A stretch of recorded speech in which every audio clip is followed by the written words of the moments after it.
the tip of the cap as we welcome you to Friday Night Braves baseball on Peachtree TV, presented by Blimpie.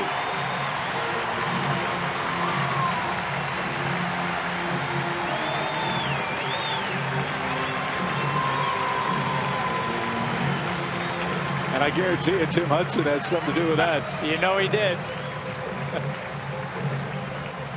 So all the pregame pomp is taken care of. Now the circumstance starts because you've got an important game coming up for the Braves against the Mets. The Braves start play tonight, still 4 games behind the Nationals in the National League East. And the Mets playing good baseball of late. They've won 6 of their last 7 games, and one reason why, the top of their order. Tejada, Murphy, and Wright are all hot hitters for Terry Collins Ball Club over the last week. Mike Davis leads their club in home runs. Scott Hairston's in center field. Lucas Duda, Mike Baxter, Josh Tolley, and left-hander Jonathan Neese will pitch and hit ninth. And for the Braves, right-hander Tim Hudson takes the mound, making his 28th start on the year, 16-6 on the season. You see his last 6 starts at Turner Field, 5-1 with a 2.09 ERA. He's been pitching very well here at Turner Field of late, and let's look for that to continue. And his 4 keys to pitching success. You figure him to be near the top of the rotation, if not first or second in the postseason for the Braves in October. This is more than just a tune-up for that. Braves 4 games back with 6 to play against the Washington Nationals in the division title. So got to try to keep winning and hope that somehow Washington stubs their toe. And some first inning improvement. We've been talking for the last several months about issues trying to get out of the first inning for Tim Hudson. Well, lo and behold, he has not given up a first inning run in either of his last 2 starts. And his last start was magnificent against the Phillies. Just 2 hits in 7 innings and a third. And against the Mets, Tim 15-9. That's the most wins against any opponent in Hudson's major league career. So again, you like your chances. But as I said a moment ago, fellas, these are a different bunch of Mets than the last time we saw them up in New York. They're playing good ball right now. Yeah, they rebounded from a real bad skid at home where they had won 4 out of 28 games after the All-Star break, but they've won 6 of their last 7.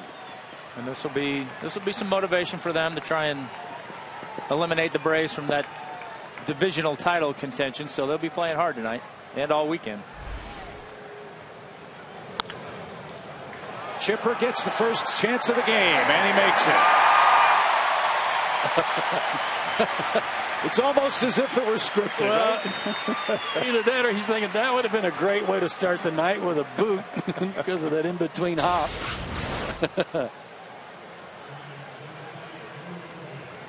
He was smiling as he caught that ball.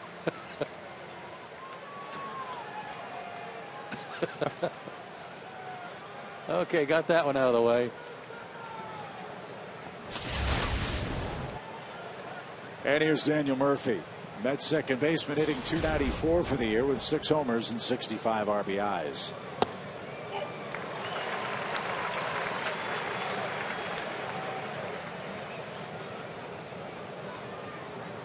Murphy having a terrific September, hitting .346 this month. And he always seems to pick up a big hit or 2 against the Braves whenever they match up in a series with the Mets.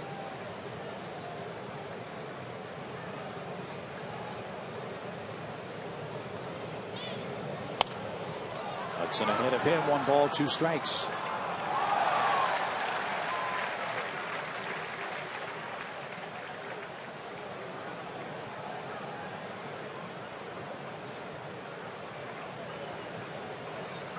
Murphy, a bit of a rarity among offensive players for this New York club as he rolls to second.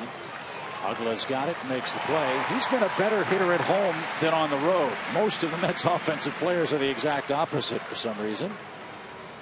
But he's an easy second out in this opening inning tonight.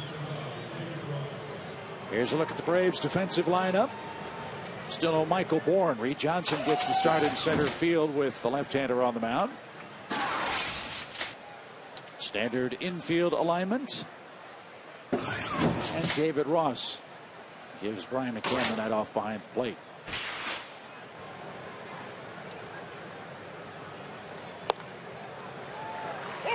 In that most recent start at Philadelphia, Tim Hudson got his two-seamer back. He had some real good life on it inside all those left-handed hitters for the Phillies, and he was very effective. Only 2 hits, as you said, Chipper. I just thought I'd throw that one in there. Wow, thanks. Since Bobby was calling Chipper Chip, I just thought I'd go ahead and lay that one on you. No balls, 2 strikes. And Tim Hudson breezes through the first inning. 8 pitches for Hudson.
Five of 6 times here at Turner Field. Here's how Freddie Gonzalez lines up the 91 win Braves tonight.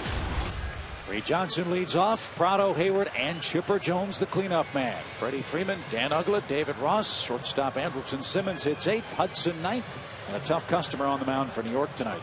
Left-hander Jonathan Neese on the mound tonight. 12-9 on the year. 12 wins are a career high. He's been pretty good of late. Last 7 starts. 4-3 with a 2.5 ERA, 7 straight quality starts. So he's been throwing the ball well, even though he's only won 4 of those 7 starts.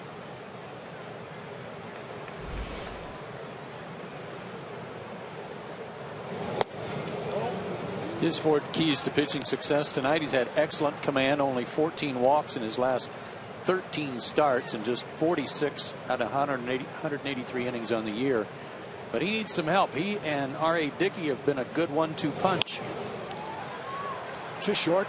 Tejada gets a friendly hop and takes care of Johnson. 1 out. They need some other guys to step up for their rotation beginning next year. Of course, Mike Pelfrey had to undergo Tommy John surgery, but between the 2 of them, a lefty and a righty, the knuckleballer and the lefty here, they've got the makings of the start of a good rotation. They just need some of the young guys to really step up. And an old timer too in Johan Santana. They hope he comes back from his arm issues. Dylan G, who had that artery problem in his pitching shoulder, he's begun to play catch a bit, so he's encouraged and may be back next year as well for New York.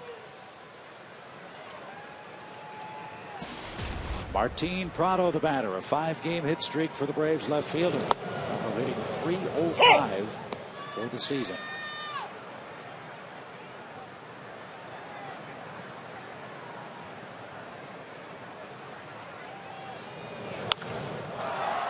Fly ball to left. Lucas Duda should have no trouble. He's got it. 2 down. Duda's in left. Hairston's in center. Mike Baxter's in right. That's the Mets outfield tonight. Corner men are David Wright, Mike Davis, Murphy, and Tejada up the middle, and Josh Tolley is the New York catcher.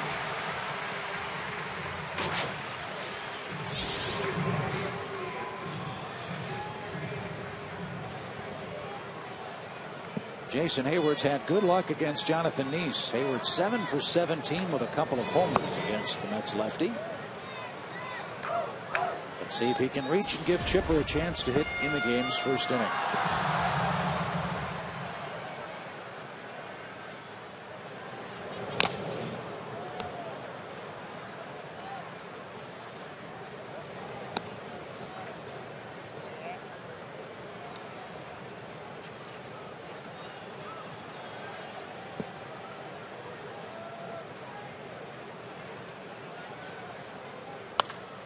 Liner toward left, and it will get down. First standing O for Chipper.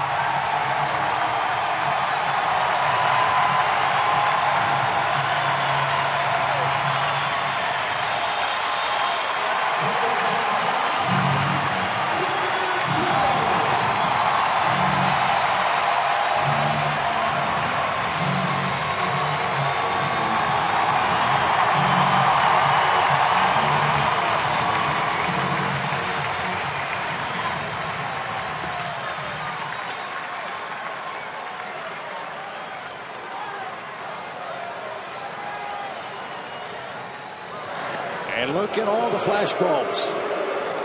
You know he's going to do something special, don't you? I mean, bobblehead night, birthday, whatever the occasion, he always seems to do something special on big nights. Into the club level foul, strike one.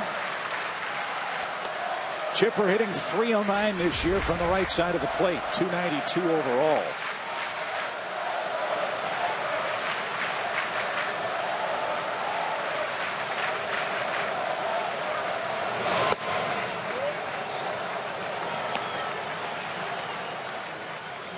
Tommy, is it tough being on the mound and not get caught up in the ceremony and the man being honored at being in the batter's box? Yeah, it is a little bit, but you also have that feeling that Joe just had that he's going to do something special. Chopped up the middle, and Tejada will make the throw to first in time, and that retires the side. The Braves get the game's first hit, and we move to inning number 2 with no score.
Here, here.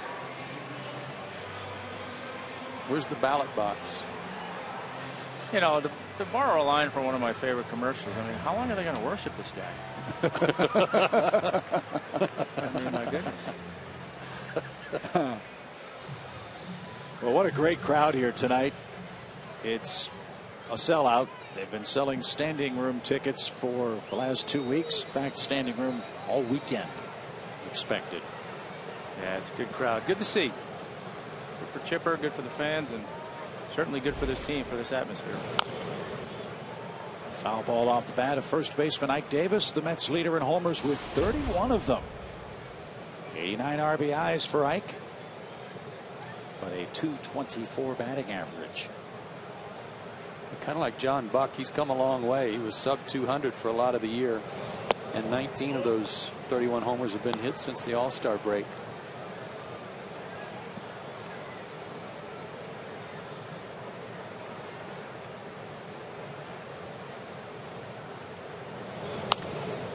That ball's hooked foul off the base of the tarp, and Davis behind. 1 ball, 2 strikes.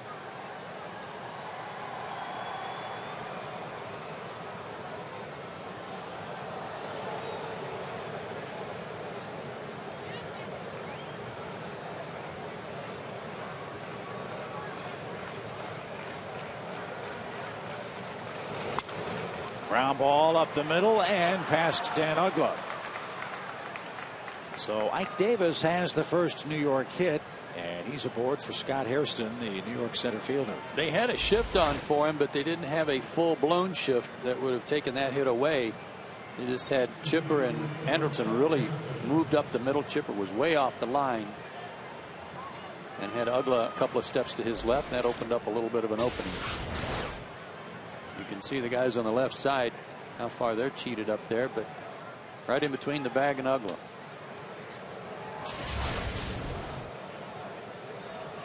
Scott Hairston hits and takes an high strike.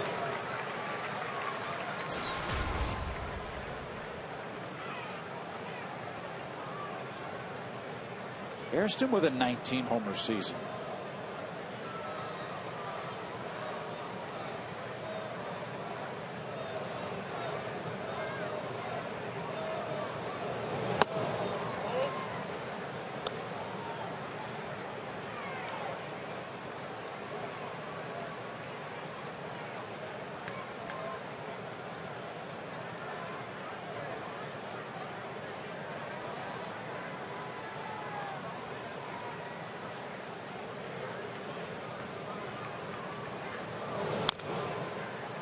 And fouled away. 1 ball, 2 strikes. When we've gone to New York, we've talked about how big their ballpark was. They've moved the fences in. It's been a little better for the Mets offensively, but compared to the road, not really. 349 runs scored on the road versus 287 at home, and they've played 6 games fewer on the road right now than they have at home. Home runs about the same. Average with runners in scoring position much better on the road.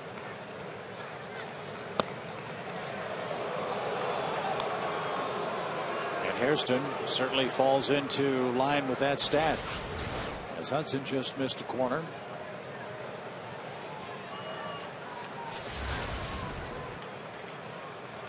Hairston 223 at home, 306 away from Citi Field.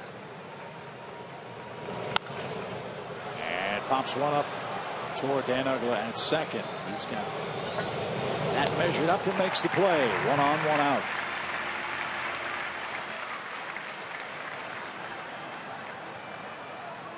Fans, in honor of Chipper Jones night, the Braves will be auctioning off 3 game-used commemorative Chipper bases and the on-deck circle from the game, as well as an autographed baseball. You can own a piece of Braves history. Visit Braves.com/Chipper to bid now. How about that? Bases and a on-deck circle. Like it. On-deck circles are pretty cool. Here's Lucas Duda. Inside. 1 ball, no strikes.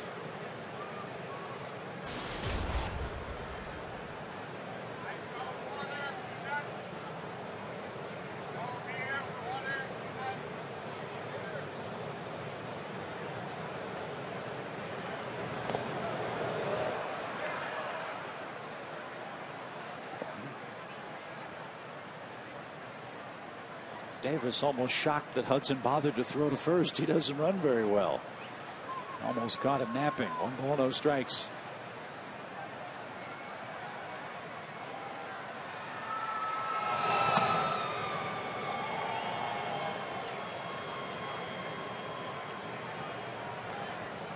Very early in our ball game in Atlanta at the 8 o'clock hour. The game started just a few minutes late with the Chipper Jones pregame ceremonies.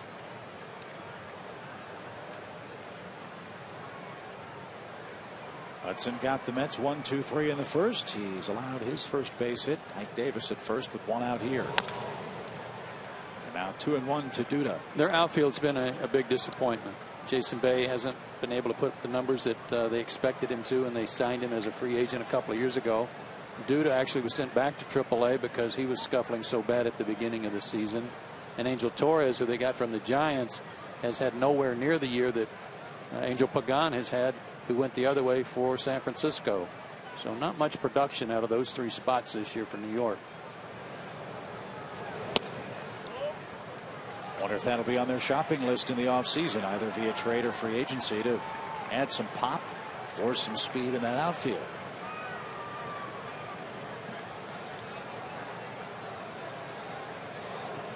Dangerous pitch to a man with some pop in the batter's box. Lucas Duda, 3-1 count. And right at Andrelton Simmons, who will start a double play.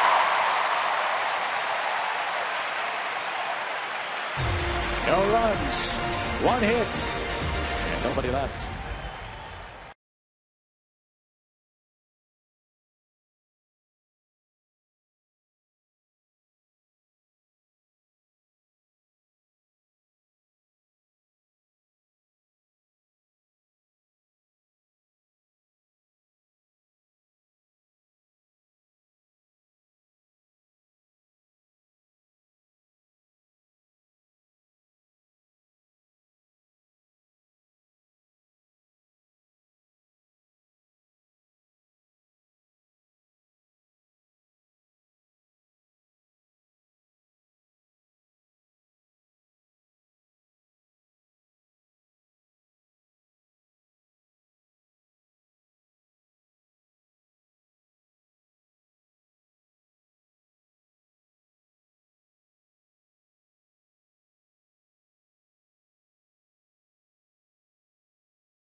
No, I am a big fan of Chipper Jones.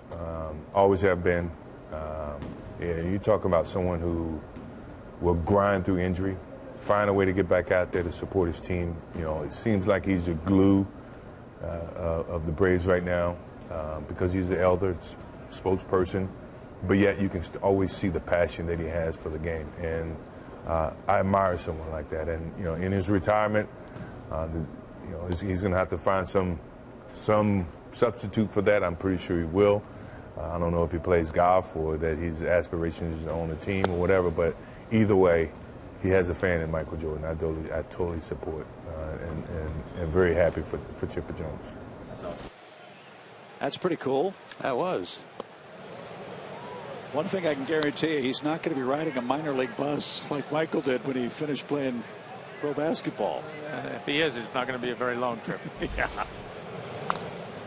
Fouled back by Freddie Freeman. 1 ball, 2 strikes. I don't think he rode too many of the trips in spring training. So, No. I mean, I'm just saying. Yeah, I know what you're saying.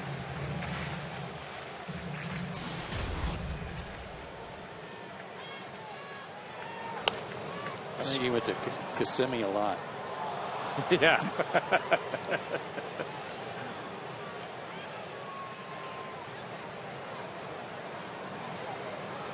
One ball, 2 strikes to Freddie Freeman, starting the Braves second. And he hits one a long way toward left. Duda going back at the warning track, at the wall, has just enough room.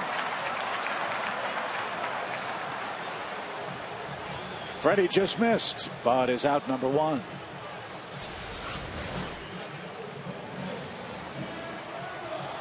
Another good swing off a left-hander and a tough lefty. Freddie's gearing up. And so is Dan Uggla. Dan hitting .288 over the last 19 games with 13 RBIs.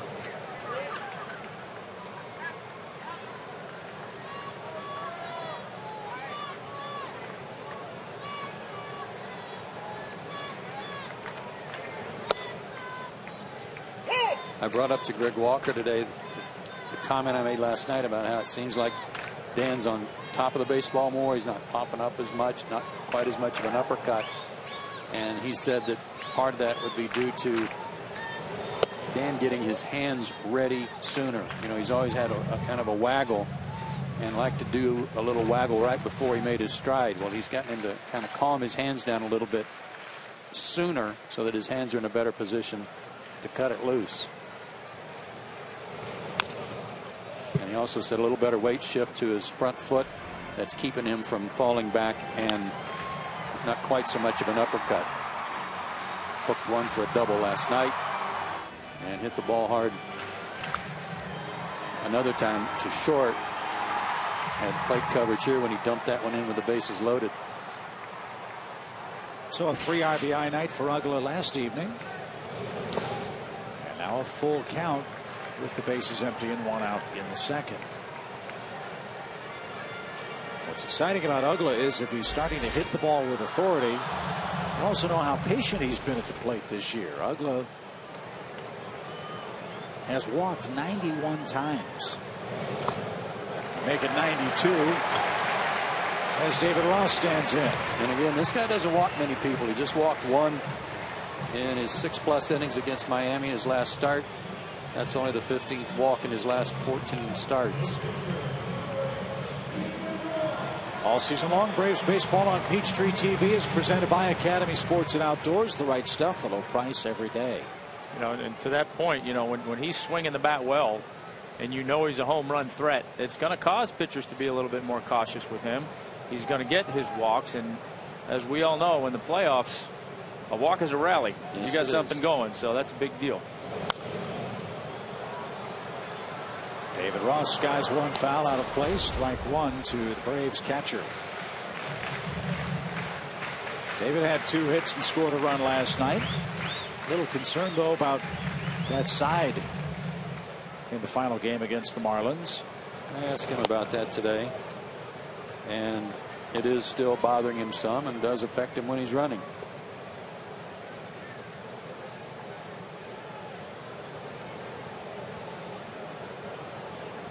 But he's good to go against Nice. Perhaps Brian McCann will be ready to go tomorrow. And maybe Michael Bourne as well before the end of the weekend against the Mets. Yeah, sure would be nice to see Michael get a couple games under his belt before the Braves get into the playoffs. Yeah, we have a very cautious, safe approach to getting him back in there, and a wise one.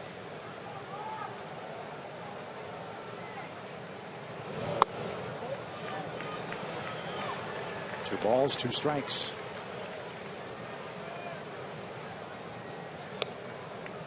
Didn't you hate making that pitch and not getting the call? Absolutely. Have the middle of the plate, split the plate, but just a fraction low. Here's the pitch before that I was talking about.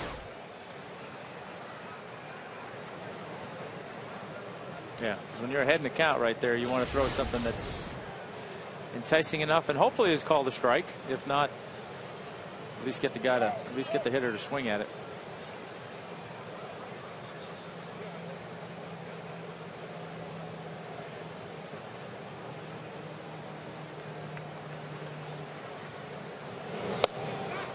David chased that ball off the plate, and that's the first strikeout for Nice.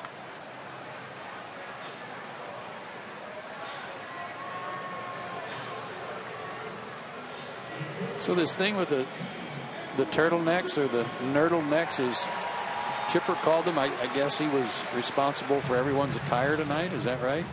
Sounded like it. Yeah.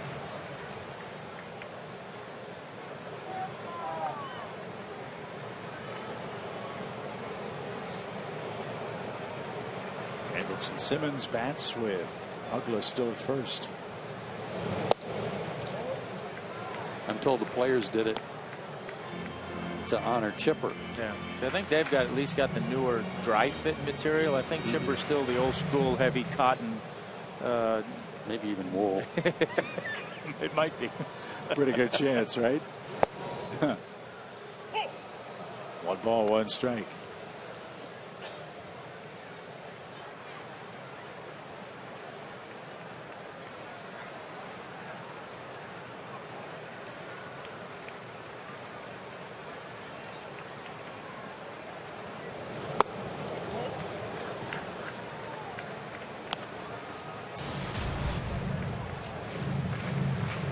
Anderson picked up a couple of hits last night. Braves got 4 runs in the 4th inning, 2 runs in the 7th inning. Beat Miami 6-2. I believe this might be Anderson's first game against the Mets. I think due to when he was called up, it didn't fit in with when the Braves were playing the Mets. He was hurt when they reconnected with New York. For the first time he's seen them all year, and they've seen him.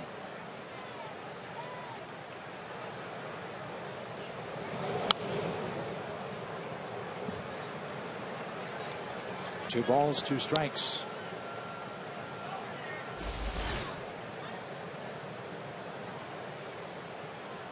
Ace has had to work. The Braves have been doing that to opposing starters in the early innings. This will be his 33rd pitch of the night.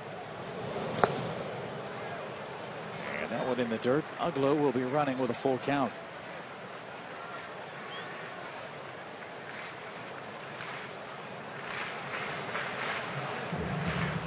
They're not going to play behind him. They're going to hold him on. So Dan's got to make sure he doesn't get picked off here. There he goes, and Simmons grounds to deep short. Long throw to Hada, and late. Infield hit for Simmons. 2-1, 2 out.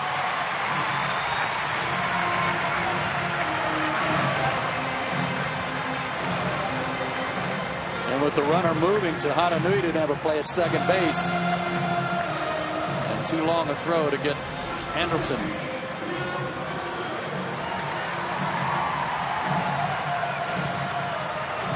That's a heck of a play to make it as close as it was. Yeah.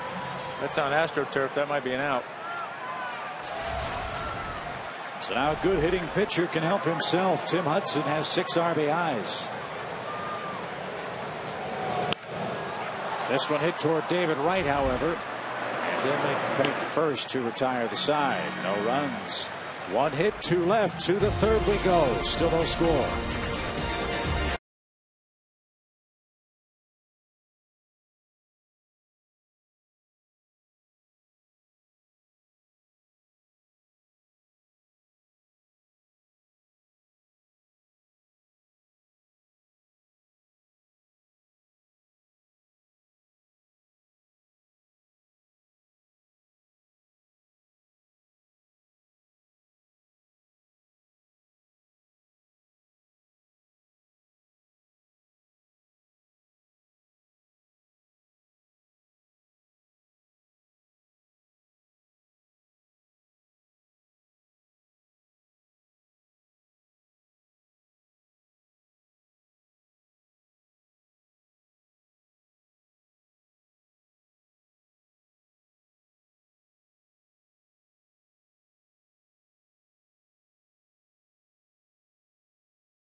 Sports and Outdoors by AT&T and by Ford.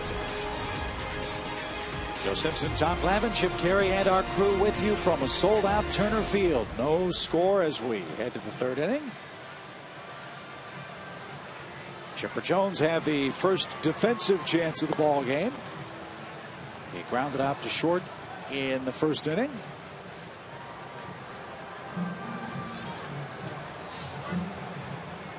And this is how Chipper and the Braves were greeted before first pitch.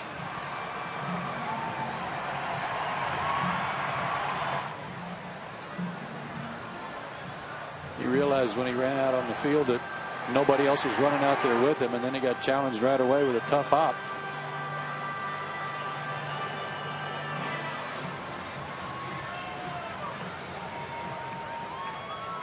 So Mike Baxter leads off for New York. Josh Tolley, then Jonathan Neese. And a strike to Baxter. Hudson has thrown strike one to 6 of the first 7 Mets he's seen tonight. And a ground ball will get into right field.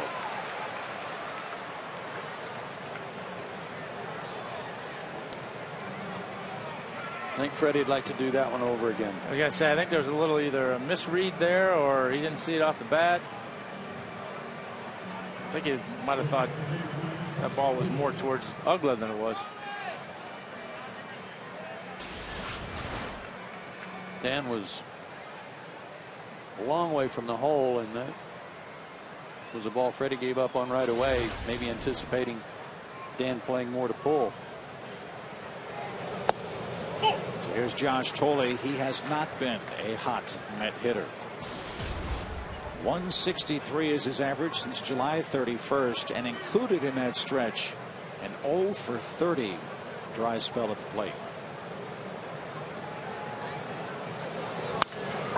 He's going to line to short, and that's the first out.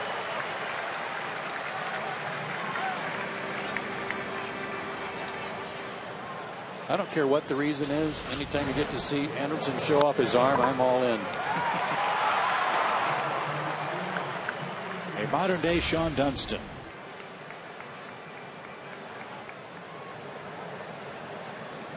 So the pitcher bats. And like Tim Hudson, Neese has done a good job at the plate this year.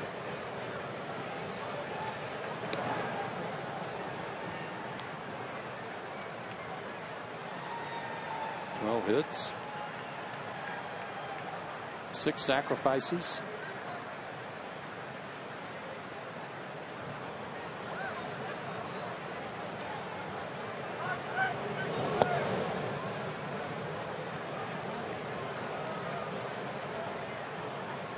One ball, no strikes.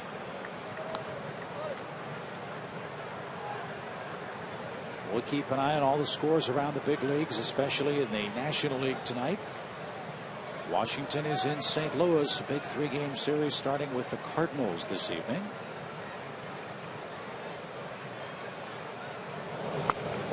And Neese lays down a bunt, and that's a foul ball. And here's our Subway surprise on the line. Let's take a look at the standings. It's the wild card chase. St. Louis trying to solidify its position over the Dodgers, and frankly the Braves are big Cardinal fans right now because they still think they can catch Washington. Right, and since the Braves have already clinched home field advantage in a wild card game. Has Chris Carpenter pitched again since that outing he had last Friday? Don't know the answer to that. I believe Wainwright's going tonight. Yeah, I kept looking and I thought maybe I missed it, but and he pitched real well.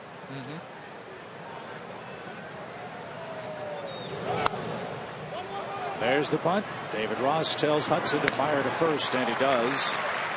Baxter to second on the sacrifice. And that scored 1-3. Kyle Loesch is scheduled, at least as far as the Major League stats say, to pitch tomorrow for the Cardinals. So we'll do some checking and see when Carpenter's ready to go next. Gretchen did look it up, and he did pitch Wednesday against Houston and took the loss. Really? Yeah, 6 innings, 4 runs, 2 earned.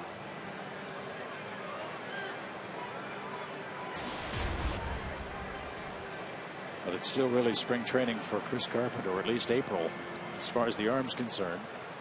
Yeah, that's kind of the unknown factor. You don't know you don't know how he's going to respond over time, and how much you're banking on him on reputation versus what he's actually doing right now. Downstairs to Ruben Tejada, the Mets leadoff man. Hit that awkward ground ball to Chipper Jones to start the game.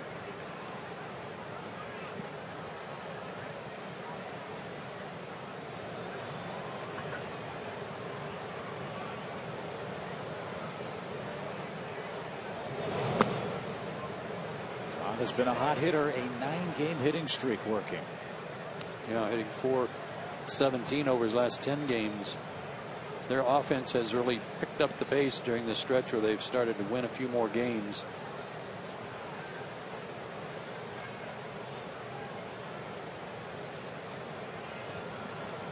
Especially in situations like this, runners in scoring position, a drastic improvement for New York. Hudson buzzes the tower inside. 3 balls, no strikes. First 3-0 count for Tim tonight. Their last 7 games, they've won 6 out of 7, averaging over 5 runs a game. Much better numbers with runners in scoring position, and had gone just 1-11 over the last 12 games prior to this good stretch.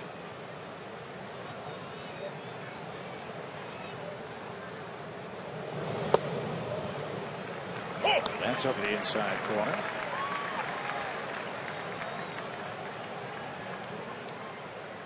I'm sure the Mets are just happy to be out of their home park. They really struggled. 9-25 in their last 34 games at home.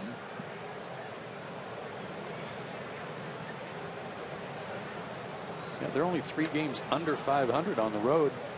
36-39. Simmons at short. Fast runner. Loads up. Framing the stretch. And Tim Hudson pitches around a leadoff single. Top of the Braves order coming up, looking for the game's first run.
Applebaum has blown 3 saves this year. 2 of those 3 have come on the road. Their best against your best in the clutch. If Chipper launches one, this place will go crazy. Swing, high fly ball, belted right center, and the Braves have won it.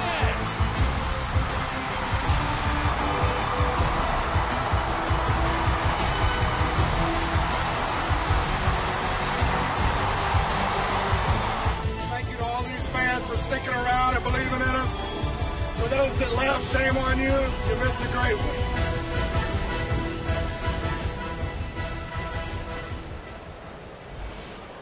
One of many incredible moments for Chipper Jones in this 2012 season.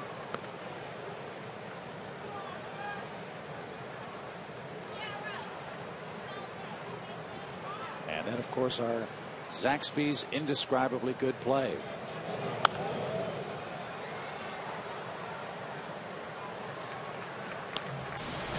I don't know if the fans went crazy like you said, but you sure did. I pretty much came unglued. I was doing my Chris Medlin cha-cha back here.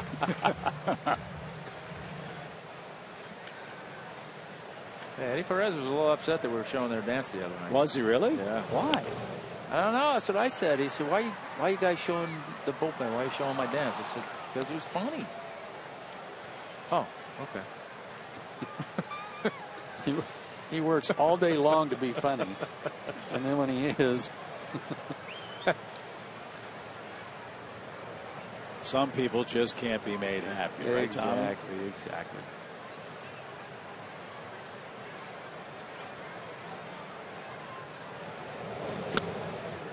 Downstairs, 2 balls, 2 strikes. Washington scored in the first inning again. Boy, they've been getting off to great starts. They tally a run against Adam Wainwright, who has really struggled the last couple of times out for the Cardinals. No let up on their part. If I'm not mistaken, their magic number to clinch the division's 3. A combination of Washington wins and Braves losses would give the Nationals the East. They've already clinched a playoff spot, obviously. But with 6 games left, the Braves are 4 behind them, still with hope. Need some help from the Cardinals. The Braves have to take care of their own business with New York. If you recall, during the season, the Nationals were very good at scoring in the first inning against the Braves and putting them behind the 8 ball.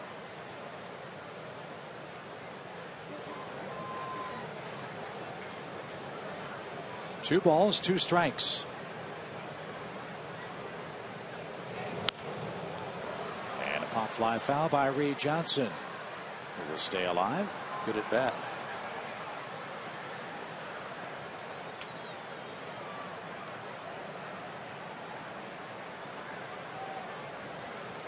You'll see a 9th pitch.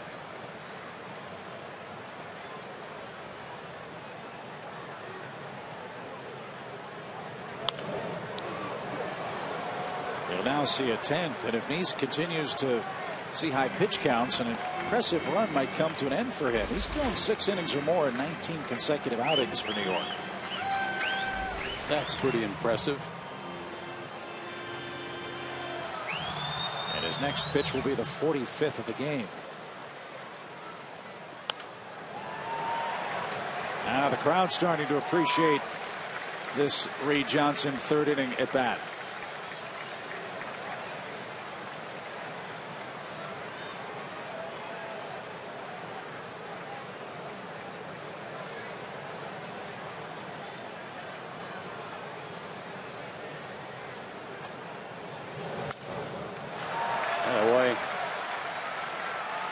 These are the at-bats that drive you crazy as a pitcher.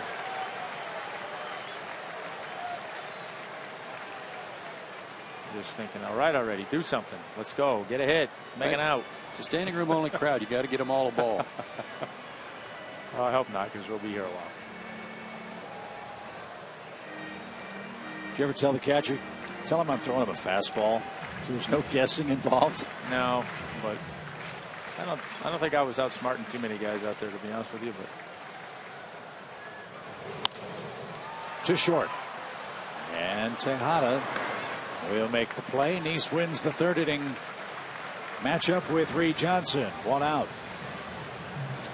Want to remind viewers to come out this Tuesday at 7 to Twin Peaks in Buckhead for a Braves viewing party. That's this Tuesday at 7 o'clock in Buckhead at Twin Peaks. The Braves will battle the Pittsburgh Pirates at PNC Park. Final 3 road games in regular season play.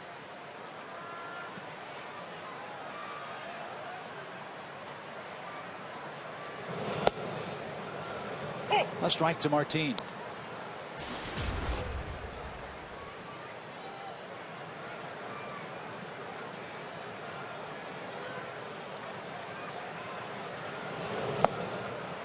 There are a lot of good things that go along with playing at home and advantages for various teams. But did you find it, Tom, to be an advantage let's say, an extended season in the postseason, pitching at home because you're comfortable on your mound and your surroundings? Absolutely. I know that, over the years, Ed Magnan was so good and his crew with talking to the pitchers, talking to us guys. Hey, what do you like about the mound? What don't you like about the mound? Certain things that he would try to incorporate for each guy. So you knew every time you went out on our mound, you were going to be comfortable and that wasn't going to be an issue. And that's not always the case in a lot of ballparks. Fly ball center. Hairston gives ground. 2 outs.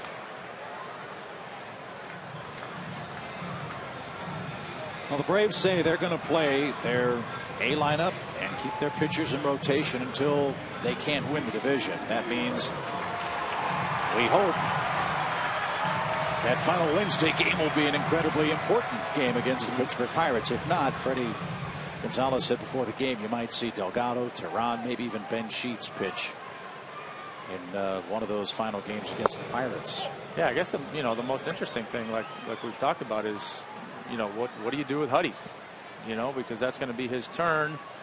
You certainly have to, not only have to be mindful of him pitching game 1 of the next series if you're fortunate to get there, but you've also probably got to hold him in reserve in case something ever happened in Medellin the day of the game, if he got sick or did whatever. So, Huddy's going to be in a little bit of a odd situation there.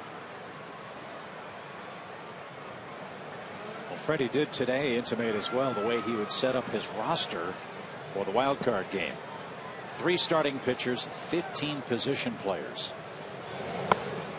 And the reason you can stack it in such a way is after every round you can reshuffle your roster.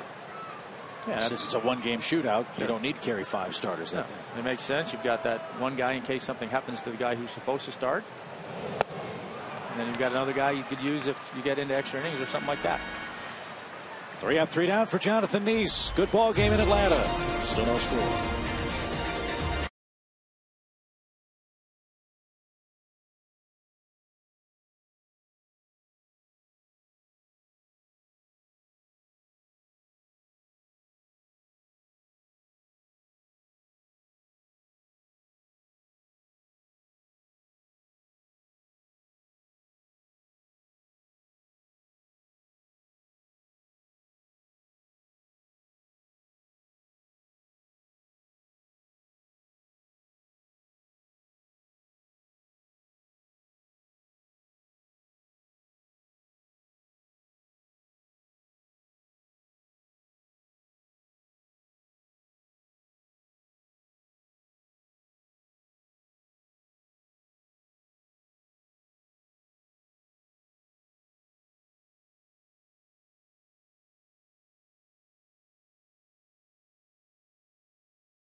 In part by McDonald's, by AT&T Uber's, and by the Georgia Lottery. Hits are even and no score heading to the 4th inning tonight. Tim Hudson breezed through the 1st inning. Very creative signs tonight. I especially like the one, thank you, Todd Van Poppel. I thought that was wonderful. Daniel Murphy leads off and sprays one foul. It is interesting to think about how different the history of the Braves franchise might have been had Todd Van Poppel decided he would have signed with the Braves that year. Yeah, I tell you, I mean, I was in the organization then, obviously, and I remember being so offended that somebody would think, if they draft me, I'm not signing with them. Turned out pretty good.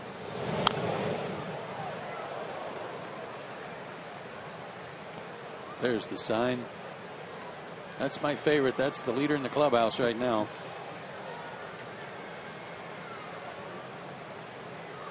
You know, Bobby Cox, though, you talked to him about it, and he says they had their eye, the Braves had their eye on Chipper all along, despite what Ben Popple said about whether he would sign or not. They still liked, Bobby says, we still like Chipper best.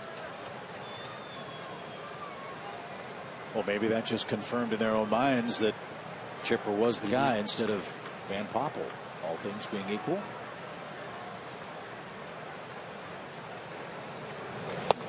Inside corner, Murphy is retired on strikes. Is that two-seamer, Joe, you were talking about? It is indeed.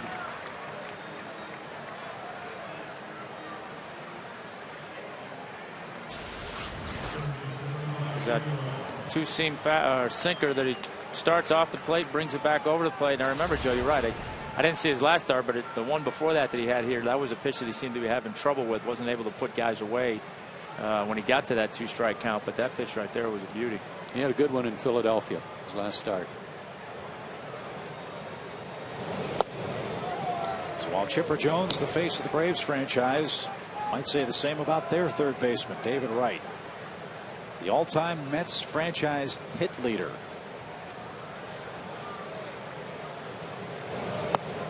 Passed Ed Kranepool, didn't he? Mm-hmm.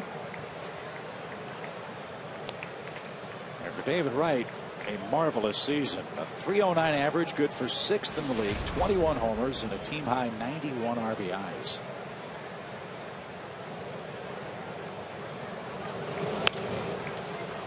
And a pop fly into shallow right.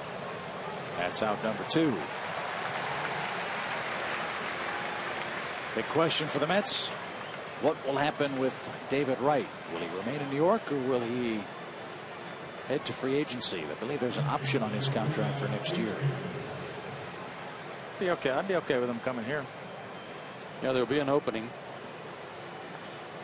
but I can't imagine them letting him get out of town. No, I can't either. Like I say, he's come to be the Chipper Jones or Derek Jeter of their organization, and it would be one thing to lose Jose Reyes. It'd be another thing to lose David.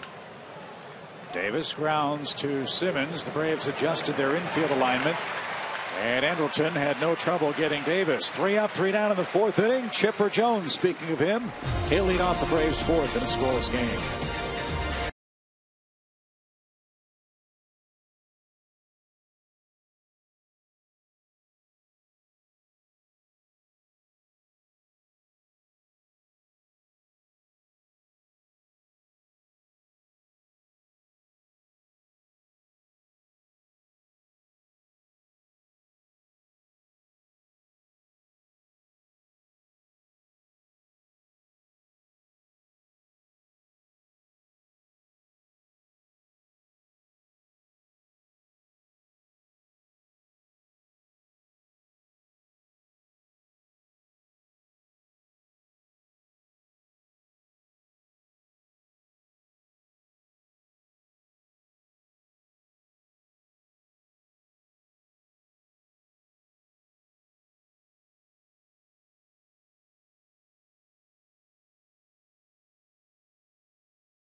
Man, is he hitting on me here, you know? But He's got bad eyes. I didn't know what the good face comment meant. Now that I've been in baseball for a long time, I know what the good face means, and that means you can walk out and see a team on the baseball field and look at how guys carry themselves and tell which guys out there are the players, and that's what the good face means. And he said from day one that he saw me at Bowles High School in Jacksonville that I had a good face, and certainly put me on his radar.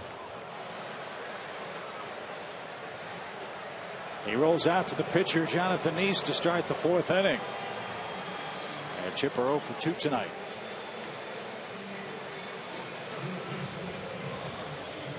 That is the thing about this game, fellas, is it not? The players really identify themselves pretty quickly. Oh, they do. There's no question about it. I mean, it doesn't take long for the trained eye to pick up on those sorts of things. How about Chipper? I thought he was hitting on me. He's got a good fit. What does that mean? Here's Freddie Freeman with the bases empty. He chased Lucas Duda to the wall back in the 2nd inning.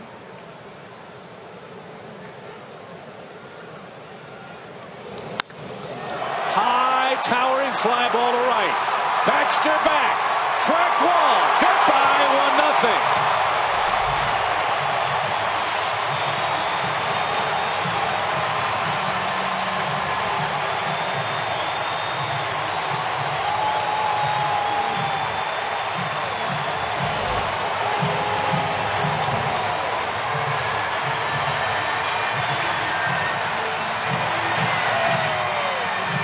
Just missed one last time up, remember. He backed Duda up to the left field wall. He is zeroing in on these lefties. That's only the 4th home run allowed by Nice to a lefty this year.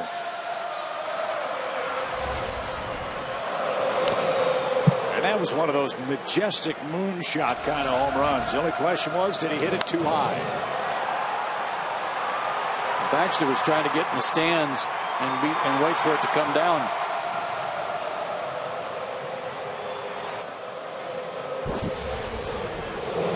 '23 homers, 94 RBIs for Freeman now, and that's his 5th home run of the year against the Mets. And the Braves have given Hudson a 4th inning lead. 5th homer and his 18th RBI against them.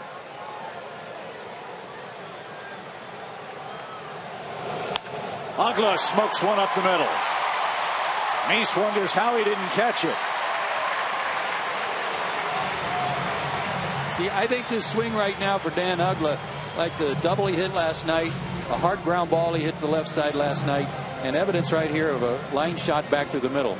Those are the type swings that are going to lead to more homers as we get into the postseason, because he's on top of the baseball and will create some more backspin. Yeah, you're right. And even that blue base hit that he got last night, a month ago, he doesn't stay on that ball long enough to hit it far enough to get a base hit. Dan's heating up. Freeman's heating up. David Ross hitting for the 2nd time tonight. He struck out in the 2nd.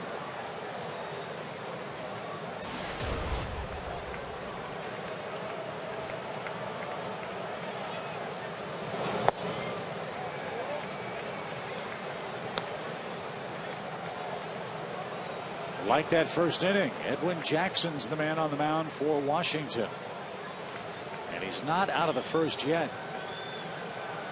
He's walked in 2 runs in that opening frame. Again, if the Cardinals can win tonight, if the Braves can win tonight, the Braves would be 3 behind Washington with 5 games to play. Not going away. Nope.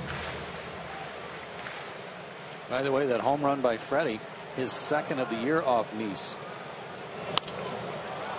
So 4 homers to lefties, 2 to Freddie.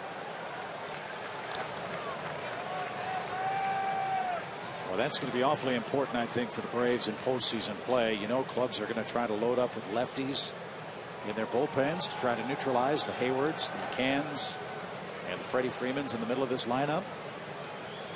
Those guys can do their share of damage. This will be an awfully tough Braves lineup to retire. Tommy, I remember in '91 you guys talking about how when you had an advantage because the Braves were still in the National League West at that time. So you're playing early games and putting a lot of pressure on the Dodgers because you're winning, and then they know you've already won, so they got to win, and that's a little added pressure. The same thing happened in, was it '93 when you guys were chasing the Giants down? You'd already posted a score.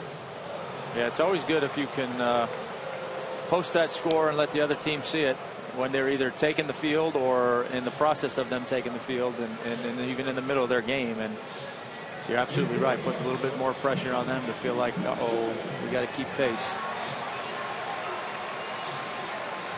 After David Ross struck out looking, Andrelton Simmons bats. He legged out an infield hit his first time up. Hit it deep short. Tejada made a great acrobatic play and made a close play. But Simmons beat the Rapid first. Strike one. He's got away with a mistake there.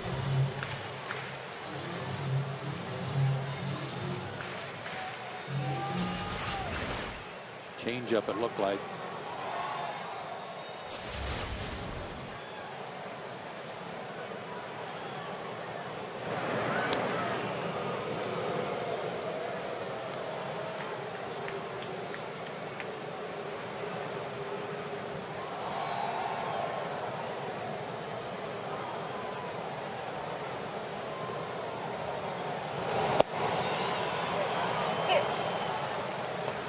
No balls, 2 strikes.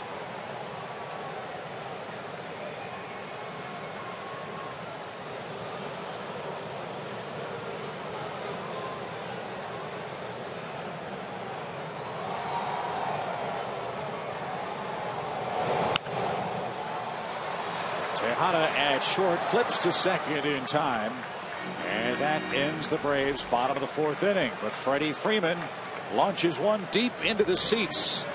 And the sellout crowd at Turner Field delighted at that. 1-0 Braves as we head to inning number 5.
Time for our Georgia Power Energy Tip.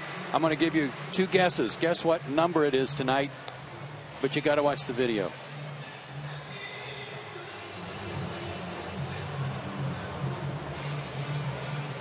What would you say? I would say it's probably number 7. Hey! Hey now! Winner! Mickey Mantle, one of the other great all-time switch hitters and one of Chipper's idols and his dad's idol. Energy Tip. Number 7 tonight. Change your air filters regularly to help your heating and cooling system run more efficiently. And now we got to get that off there. Number 7. That tip was as fast as Mickey Mantle ran. One of your favorites too, wasn't he? You bet. He was an Okie, that's why. He was everybody's favorite in Oklahoma. Scott Hairston leads off the 5th for New York. And Chipper versus Mickey Mantle. The only switch hitters in baseball history with an on-base percentage of over 400, slugging over 500, and homers, as you see, and RBIs. Those guys, those 2 guys with those numbers, the only 2 that have accomplished the on-base, the slugging. Fly ball to right. Hayward's going to track that down. One away in the 5th. And the 400 homers. That's good company. You know? I would say it's better than good company. Yeah. Take a picture of that and hang that on your wall. Yeah. Well, how about when you think about passing guys on hit lists like Eric, Billy Williams? I mean, those are names that Chipper's already moved beyond this season. Many, many more. More extra base hits than Pete Rose and Mickey Mantle for switch hitters. As Lucas Duda tries to split the gap, Reed Johnson cuts it off, and Duda's aboard with a 1-out hit.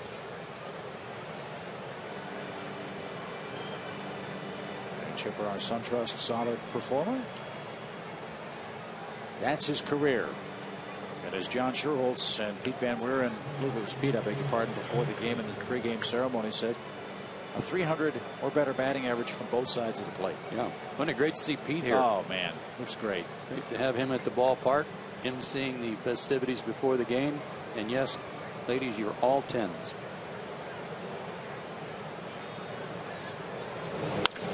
Ground ball right side. Ugla. High throw to second. The Braves force Duda. Good play by Dan, though, to get the leading runner. Baxter hit that ball hard. And it pulled Dan out over his front foot, so he had a lot of work to do to get his feet under him to make that throw. He made a good one. Seems to me the better the shortstop, the better Dan plays second base. What a luxury he has had in watching Paul Janisch and Andrelton Simmons dance around the second base bag as his shortstop partner. Strike to Josh Tolley. He lined out to Simmons back in the third inning for New York.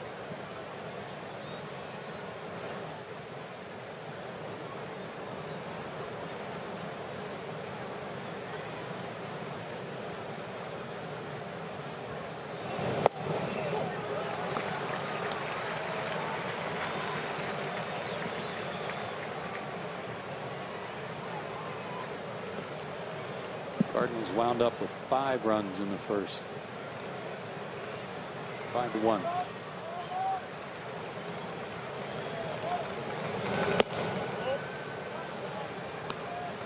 Washington won 3 of the first 4 against the Cardinals this season. They had 6 home runs in that 4-game series back at Nationals Park.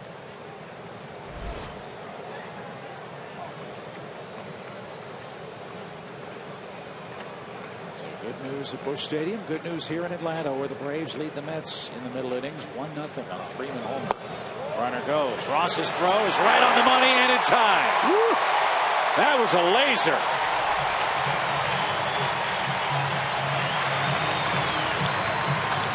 David Ross comes down Mike Baxter, and the Braves are out of the top of the 5th inning.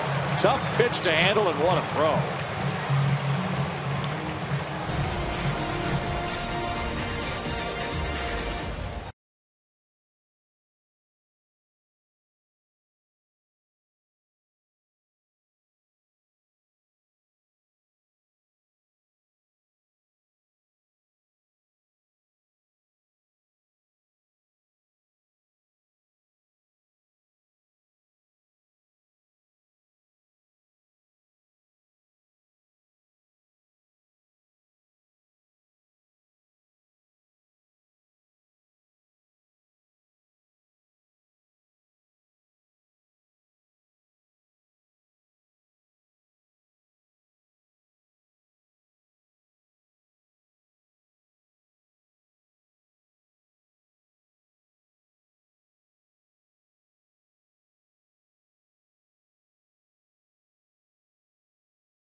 inning.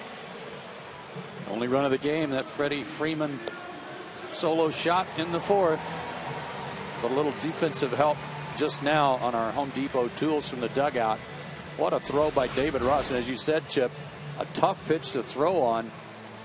Down and into the lefty, had to shift his feet. Now, if you're Andrelton Simmons, just don't move your glove. Just catch it and leave it there, and that's what he did. That was on the money. Yeah, his mechanics are so good. That's picture perfect right there. Beautiful. So Tim Hudson starts the 5th inning for Atlanta, and he pumps in a quick strike.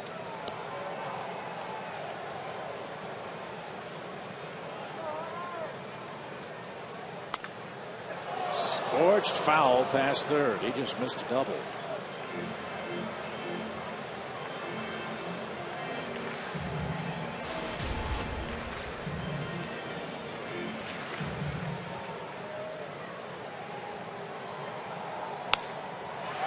Up the middle. Nice play, Murphy. And Ike Davis handles it first. 1 out.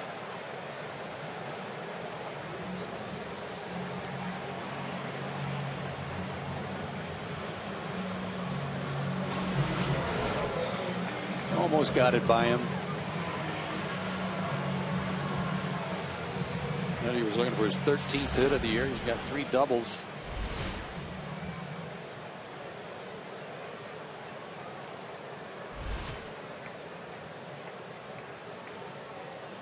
Ray Johnson 0 for 2 in the game. 2 ground balls to short. And he takes a called strike. It's funny, when Tim hit that ground ball, though, I heard somebody in the ballpark yelling, "Easy!" Yes, he's here. He's here. That, of course, would be Bobby Cox, as Johnson tries Murphy at second. And he's 0 for 3. 2 outs. Said it a couple of years ago when Bobby was still managing the club. He would stand right by our camera position down the first base line, and we always had a microphone right there. You could listen to him talk about the game all game long and knew exactly what was going on. Freddie does it too, but he's strategically away from the microphone. Bobby was always the biggest cheerleader on the team.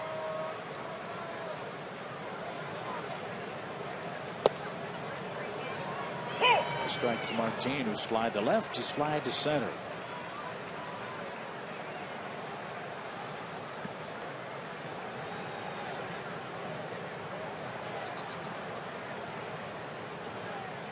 For some reason, the Mets, one team in the division that's given Prado some trouble at the plate. Martin's 12 for 57 this year against Mets pitching. He has knocked in 10 runs, though. They've pitched him tough. 2 balls and a strike as we approach 9 o'clock.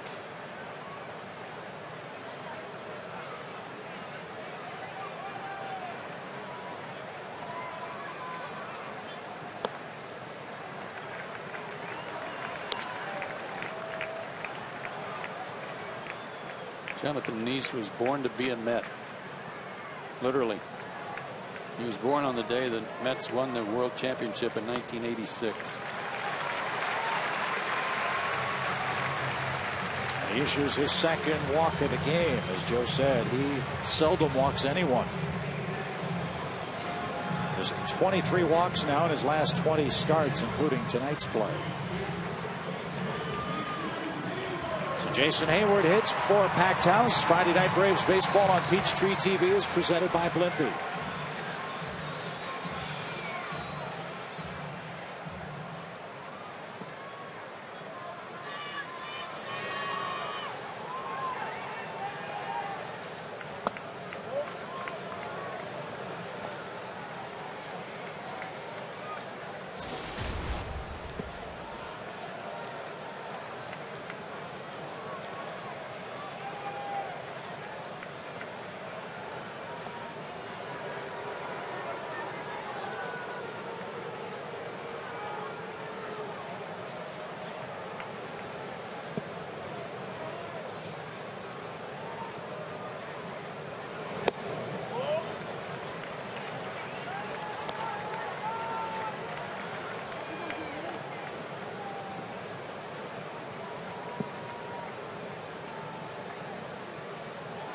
Collins has had a challenging year, but he's done a good job at this club. A team that nobody picked at the beginning of the year to do anything. And even as late as the All-Star break, a little beyond the All-Star break, they were certainly a valid contender. Yeah, they were 46-40 at one point. And Collins, with that good play by the Mets, had to be a strong candidate for Manager of the Year in the National League. But since then, they're 26-44, and as we talked about earlier, their pitching, other than Nice and R.A. Dickey, really melted down. And their bullpen has had some issues too. No trouble for Nice in the Atlanta fifth. He trails by a run, and it hits second when we move to inning number 6.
Another unforgettable moment in Chipper Jones' career.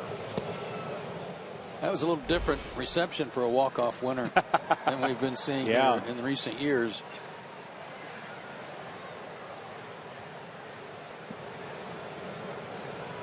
Saw Clarence Jones in that shot, former hitting coach for the Braves. He was at the ballpark a couple of nights ago. Good to see CJ. Simmons takes care of Tolley. One away in the 6th, and time for our Academy Sports and Outdoor Leaderboard. Chipper Jones, Atlanta Braves all-time ranks. Well, let's see. Well, that's pretty simple.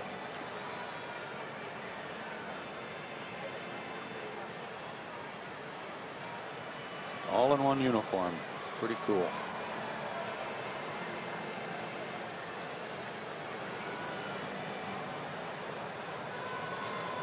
He's sacrificed in the 3rd for New York.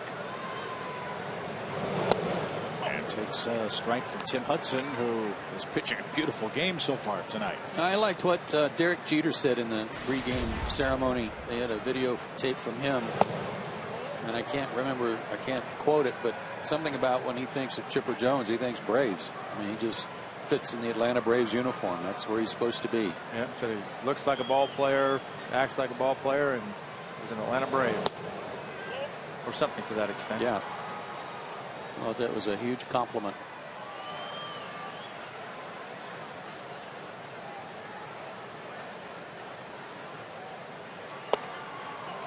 Two balls, 2 strikes.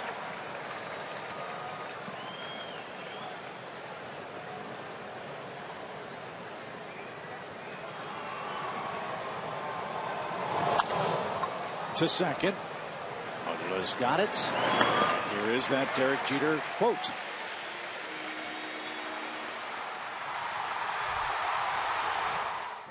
Chipper looks like a baseball player, man. I mean, it just looks like this is what he's supposed to be doing. The way he carries himself, the way he runs, the way he feels, the way he throws, the way he swings. He looks like just the definition of a baseball player. And more importantly, he looks like an Atlanta Brave. I mean, that's the first thing that comes to mind when you think about Chipper Jones. Takes one to know one, huh? Same thing about Derek Jeter. Couldn't imagine him playing for somebody else beyond the Yankees. I think that's the ultimate compliment, though, from any of your peers, is for somebody to say you just look like a ball player. You do everything like a ball player. How often have we said that about Martin Prado this year and in previous seasons too?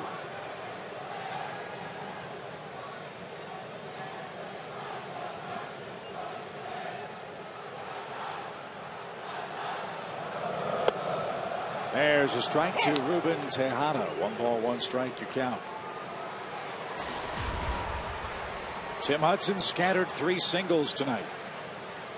The Mets have left but 1 man on base.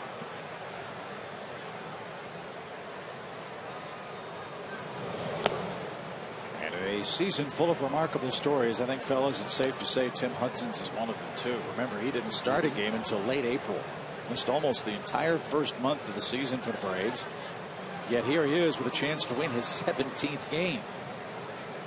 Yeah, you can't help but think that had he had that month back, that he'd be knocking on 20 win, knocking on the door. Well, the other side of that is all the innings he didn't pitch in April might have his arm a little fresher here in September and October. Do you buy that? Yeah, to some extent. I mean, you know, he still pitched a lot of innings and been through the grind. So, but yeah, I mean, if you can save 30 innings here or there, yeah, it's going to help you somewhere along the line.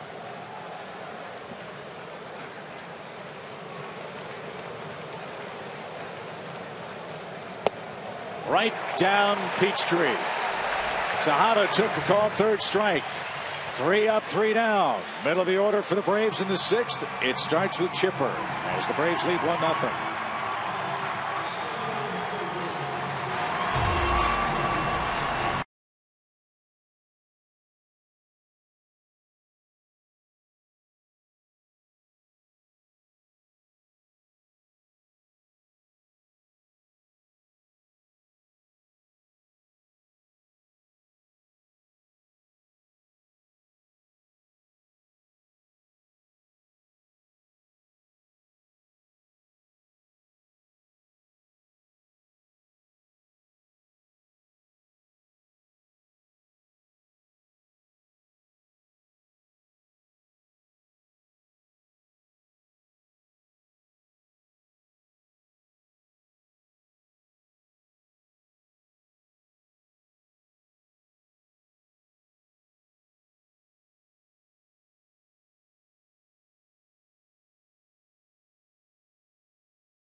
McDonald's fans of the game on Chipper Jones night. On cue, he leads off the 6th.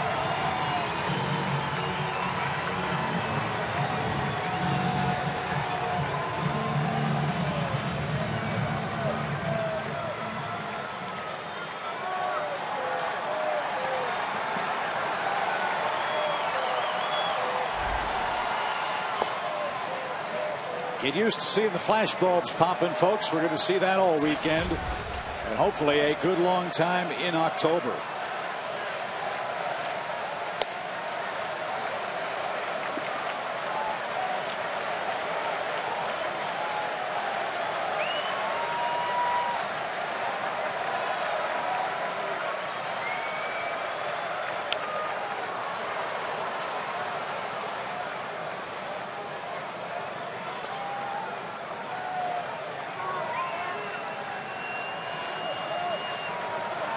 still get a little nervous when your kid's at bat. Doesn't matter if it's Little League or not. David Wright at third. Long throw. Gets Chipper at first. And there's out number one. Chipper 0 for 3 tonight.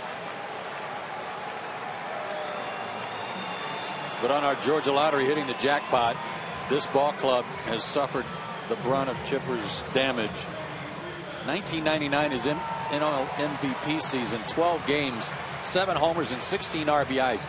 6 for 7 with runners in scoring position against them, and 2 of those hits were homers. Excuse me, 3 of them were homers. And a big reason why he won MVP that year, because if there was any doubt, to do that kind of damage against a New York team in front of those sports writers, that's only going to help your cause. Yep. And when we were up at Citi Field, Chipper was really great in his press conference for that final series. In his best Vinny from New York accent, they asked him, what's the reception you get? And Chipper said, well, he didn't really range too far from the hotel in his early days in New York, but lately he's come to embrace the city. And they'd all walk up to him, yo, Chipper. Toward first, Wright Davis is standing and makes the play for the second out.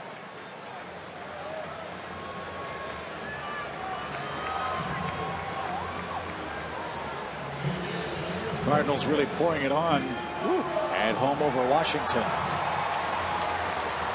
Might be looking at a 3-game deficit at the start of play tomorrow, but our lead here in Atlanta is only 1-0. And a long way to go there too. That Washington team, their offense has been clicking. Cool story developing in Pittsburgh tonight, where the Reds going after their 95th win tonight. Homer Bailey is in the 8th inning with a no-hitter against the Pirates. Yeah, in a 1-0 game.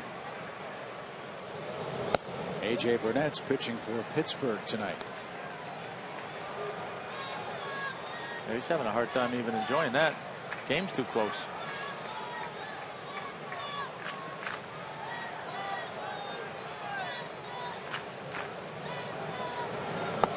He's been on base twice tonight. He's walked in the second. He's singled in the 4th inning. A.J. Burnett's had a great year for the Pirates. That was a wonderful pickup for them. He was 16-8 going into the game tonight.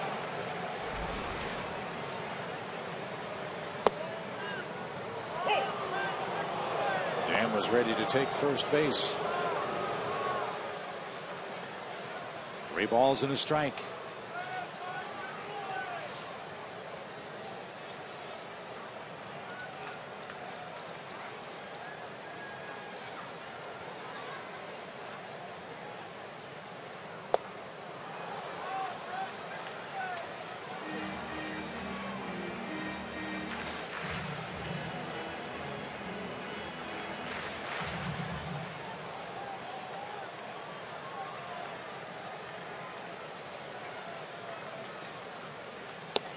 Agla earns another walk.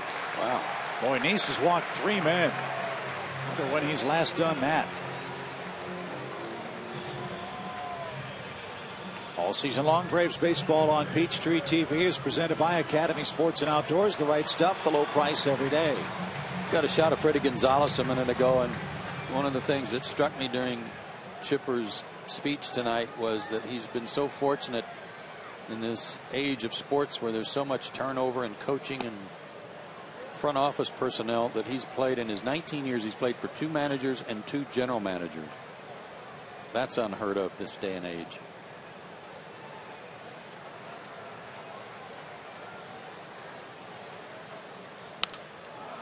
High pop fly into left center field. Hairston is there. And he's got it to retire the side. Braves threaten, fail to score in the 6th. And the heart of the Mets order is coming up against Tim Hudson as the Braves lead 1-0.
#1 in customer satisfaction nationwide year after year. Experience all the comfort and amenities you expect at an unexpectedly low price. Jameson Inn, Southern hospitality at its best.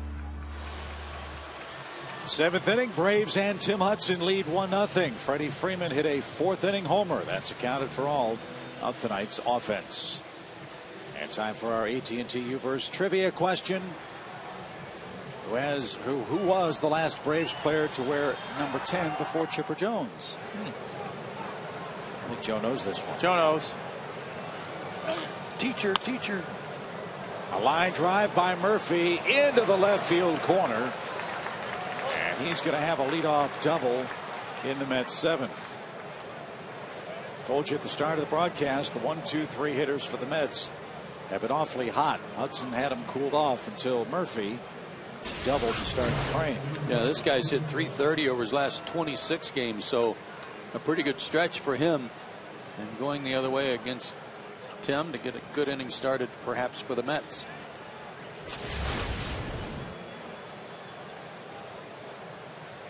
So we'll let Joe hold his answer until we're ready to answer the question. Here's David Wright. Let's see what he can do. He is struck out, popped out. And a ball low, 1 ball, no strikes. Thanks to a double play and David Ross's throw to second base. 5 of the first 6 innings, Tim's only faced the minimum number of hitters, 3 batters in 5 out of 6.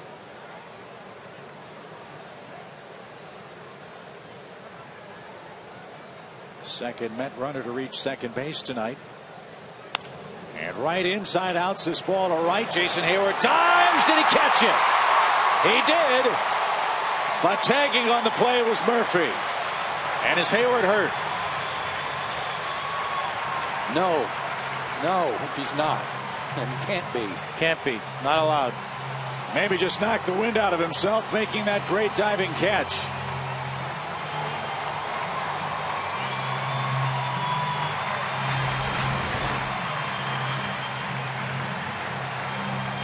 That kind of play might somehow allow Tim Hudson to get out of this inning without giving up the run. Good job by David Wright to go the other way. What a play. Wow.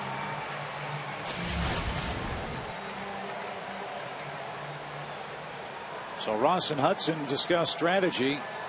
Your option would be put Davis on and think about a double play with Hairston. Davis leads their club in homers with 31.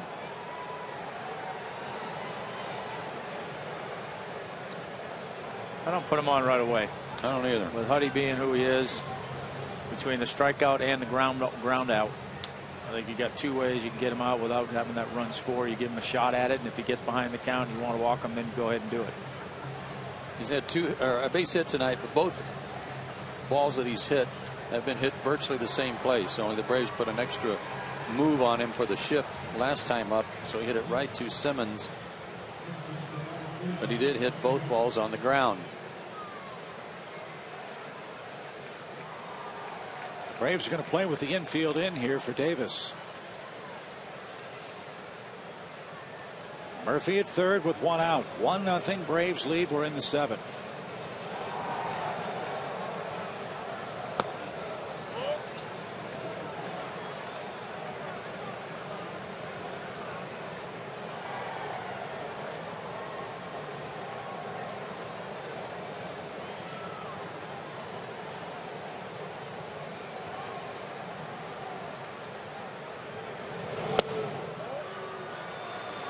Real hard to get him to chase something out of the zone. Not offering yet.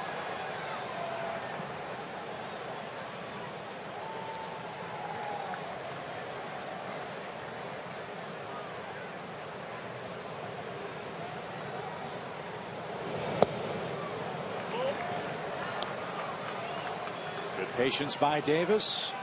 3 balls, no strikes. And now they will put him on. You 2 gentlemen were correct. They didn't put him on initially, but it is an intentional walk. And now a double play in order if Hudson can get Hairston to hit the ball on the ground. 10 double plays hit into for Hairston. David Wright leads their team with 14.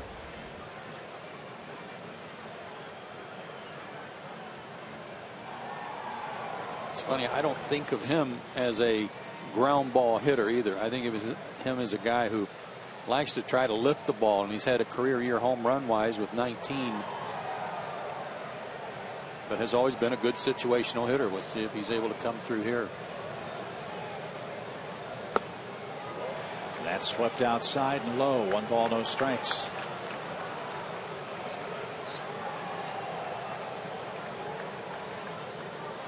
Chipper 2 strides off the third base line. Freeman holds Davis at first. Murphy, the tying runner, 90 feet away at third.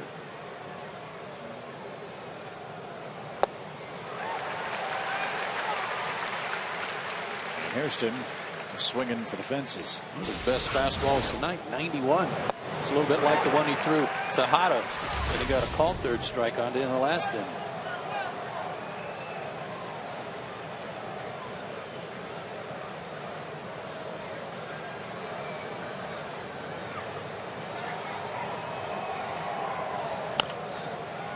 Got him set up now. 1 ball, 2 strikes.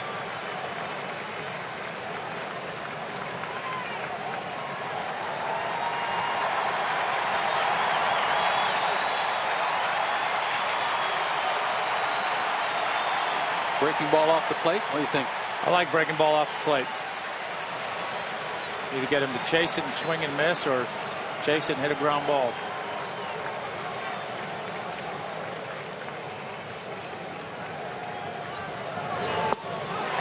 There you go. Oh.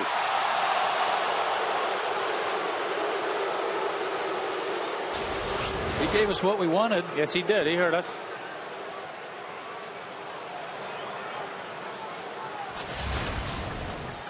That was awfully close. I got to actually say I don't think he went. Hard as it is for me to say that. You try it again. I stay out there.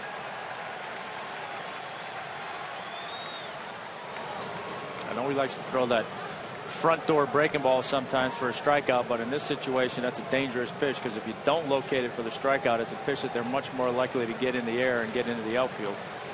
I like that high fastball again. Elevate it, see if it'll chase up out of the zone a little. 2-2. Strike came out with the heat. 2 down.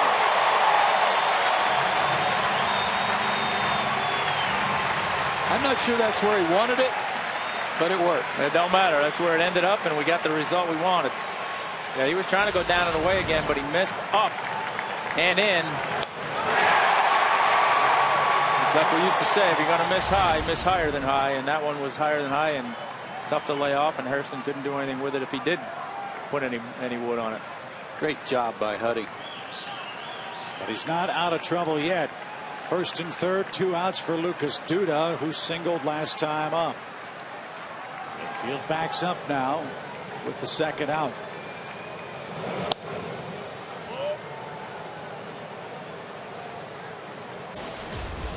This is where you got to kind of get your emotions in check now. You got that big strikeout. Got that 2-out situation now where an out gets you out of the inning, but you got to A, hold back the emotions and try to not to get there too quickly, and B, don't let yourself fall into the, well, I got the big second out, now the inning's over. You still got to make a pitch. Well, tie inside corner.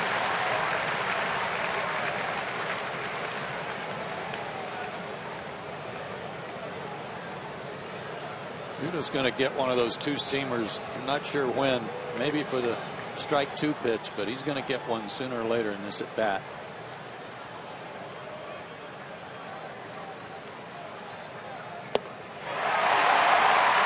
Yeah, he is airing out some 4-seamers. 90 and 91 all inning.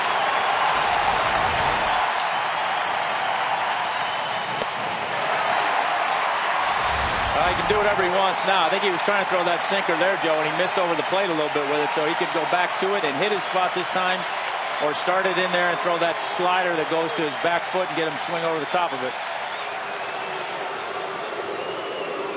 Or he could throw another high fastball or a backdoor slider, or whatever. I mean, whatever he feels like virtually right here. Because you know, in Duda's mind, he's still thinking about that sinker coming back. You bet.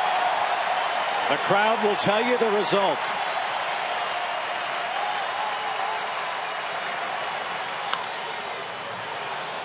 Pop fly headed for the seats. And Duda still alive. It's what David Ross wanted, but again, his location was off, and it was off enough that all he could do was foul it off.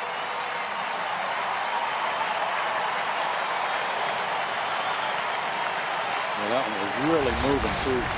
Yeah, sometimes your location's off a little bit as a result of having a little bit more movement, and to your point earlier, that sinker seems to be back for him. So when he is missing, it's missing because he's running so much, which is not a bad thing.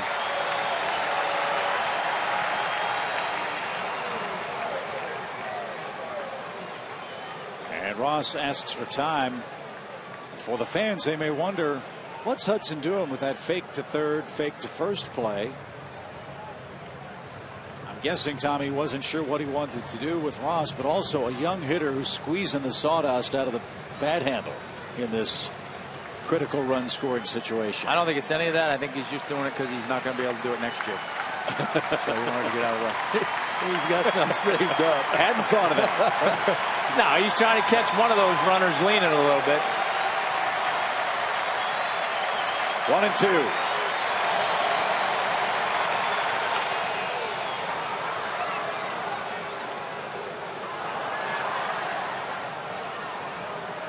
You want playoff situations?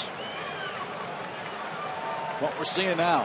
What was David Ross? Was that a fastball away that he called for there? I kind of got in on I didn't see it. I was the end of the sign. And it may go to what you're saying, Tom. His ball's moving so much, he's just trying to throw it to the middle of the plate and then let it go where it wants. Go, yeah.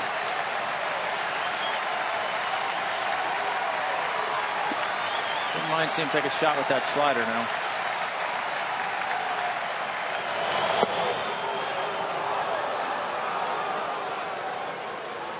Got him to move his feet, but missed inside. 2 balls, 2 strikes.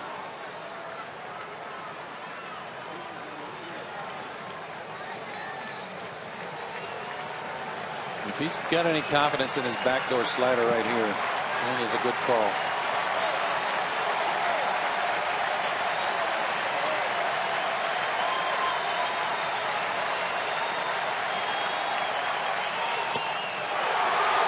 Missed outside.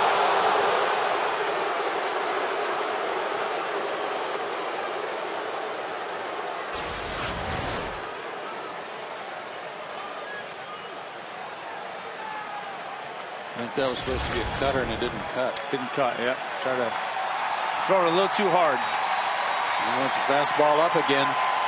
Davis will move from first. And Duda was right on it, but fouled it straight back.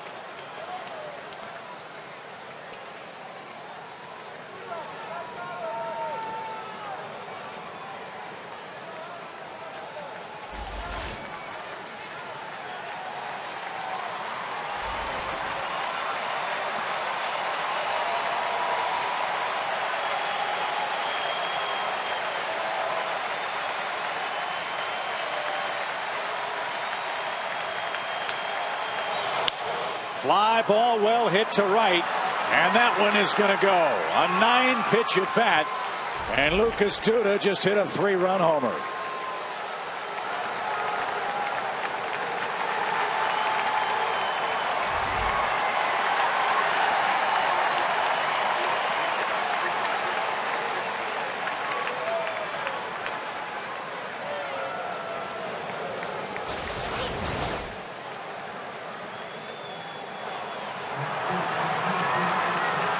Supposed to be a sinker away. See the target. The location was up and not in enough to get away with it. So the Mets strike for 3 with 2 outs in the 7th and lead 3-1 now for Mike Baxter.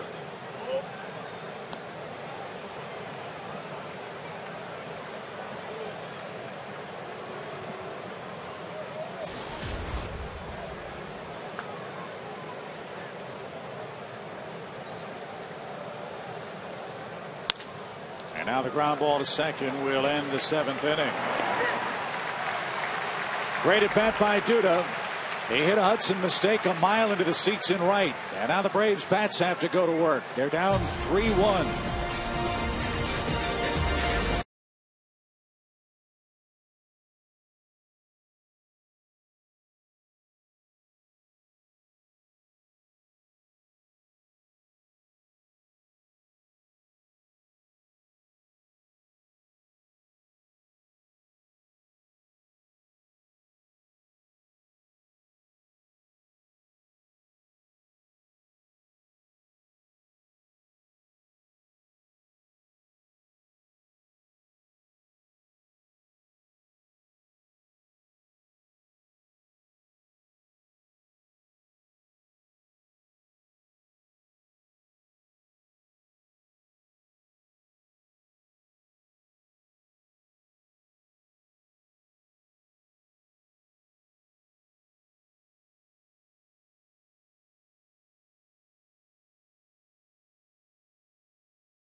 As you see on our Blimpie game summary, has the big hit of the game.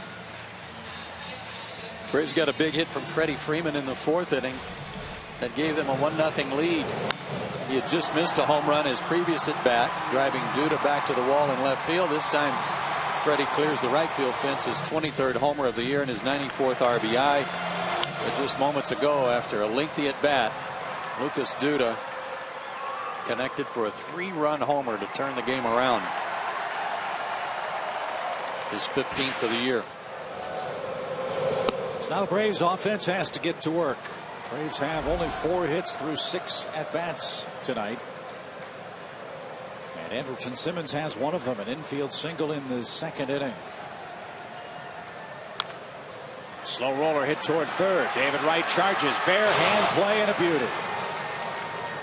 And Simmons is out number 1.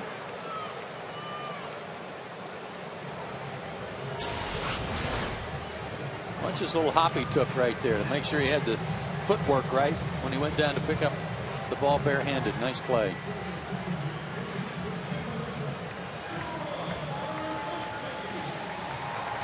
So the night is over for Tim Hudson. Tyler Pasternacky will pinch hit.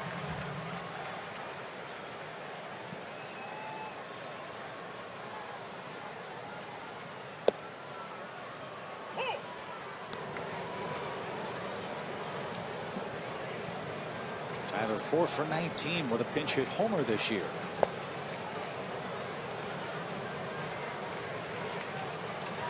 And that 4 for 19 mark is overall pinch hitting. Offensive line.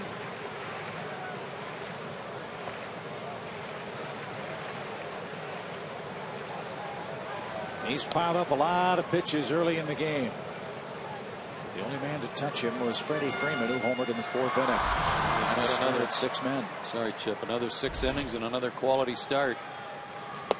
Yeah, I like this kid. I like his stuff. I like his makeup. Seems when you look at his numbers over the last couple years and then even this year, he's starting to figure things out a little bit. Well, he's walked 3 tonight, and to give you an example of how good his control has been, he only walked 3 total in the month of July.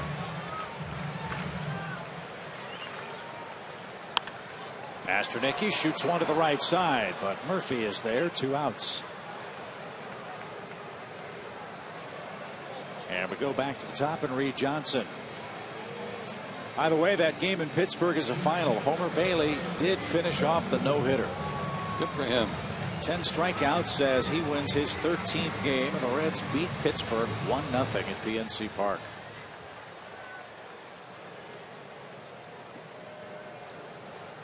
I guess he will be their first starter in the postseason then.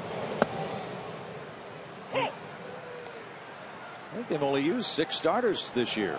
The Reds. Oh, that's unheard of. Don't know that for sure, and I believe that extra start was in a makeup doubleheader. They brought up, was it Todd Redmond, I think, right, came up and started. I think they're the only team in baseball that has used that number. And is that a luxury in this day and age?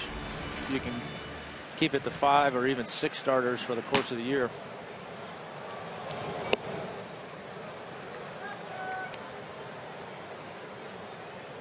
One ball, 2 strikes for Reed Johnson. Well, that will, with that score in St. Louis holds, that'll tie them for the best record. Fly to left. And that retires the Braves in order in the 7th inning. Jonathan Neese pitching a gem. He leads 3-1 over Tim Hudson, and he's due second in the Mets 8th.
Crown Royal, by Checkers, by Toyota, and by Academy Sports and Outdoors.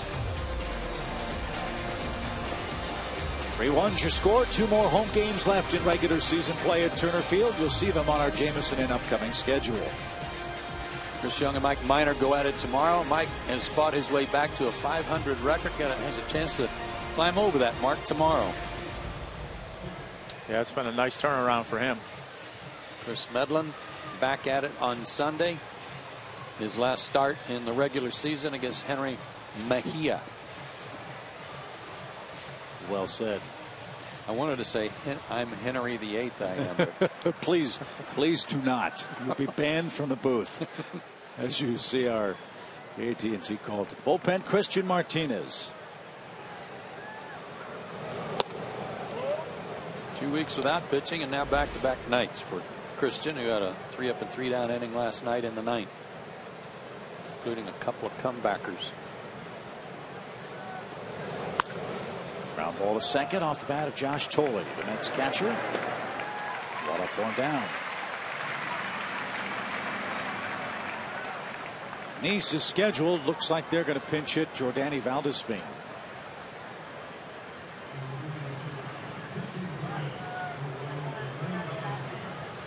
And that's who it is. This guy's had a terrific year off the bench for the Mets. A lot of home runs.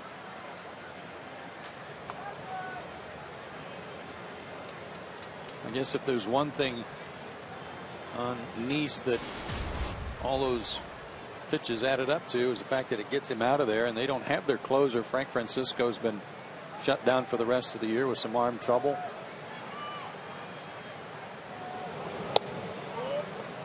So we'll see who they use tonight at the end of the game. Maybe Bobby Parnell, who's really started to pitch good baseball in September. Braves have hit him hard, so we'll see how the last 2 innings wrap up for the Mets pitching staff. Got John Rouse down there too. Big John Roush. Big John Roush. Valdespin has 8 pinch hits this year, 5 of them home runs for New York. And he takes inside ball 3. 3 balls, no strikes.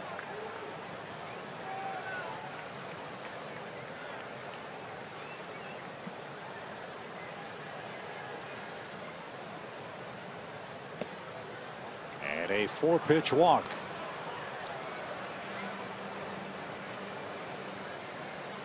Fans, it's time to cheer on your Atlanta Braves in October as they play in the NL wildcard game Friday, October the 5th at Turner Field. You can order Braves postseason ticket strips and individual game tickets right now at braves.com/postseason. That game is for sure unless the Braves overtake the Nationals. And tonight they've got to overtake the Mets.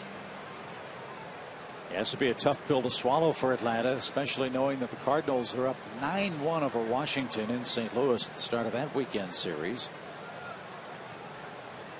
Tim Hudson pitched a beautiful ball game, had Lucas Duda 1 ball 2 strikes, got to a full count, and then Duda parked one in right for a 3-run shot. However, in the 8th, the Braves will have Prado, Hayward, Chipper, and Freeman scheduled. So still a ways to go tonight.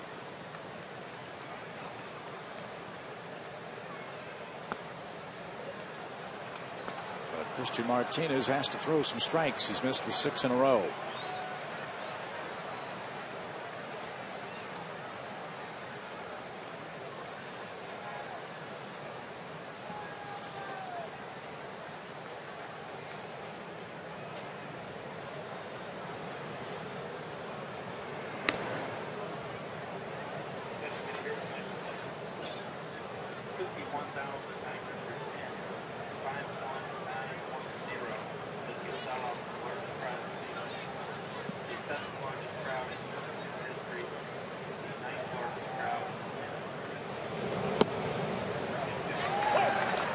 Record-setting crowd tonight at the ballpark, 51,910. It's the 7th largest crowd ever in Turner Field history and the 9th largest crowd ever for an Atlanta Braves game.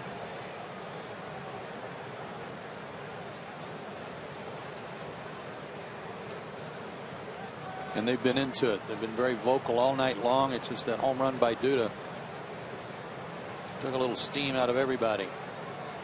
Got to get some offense going next inning, at the bottom of this inning.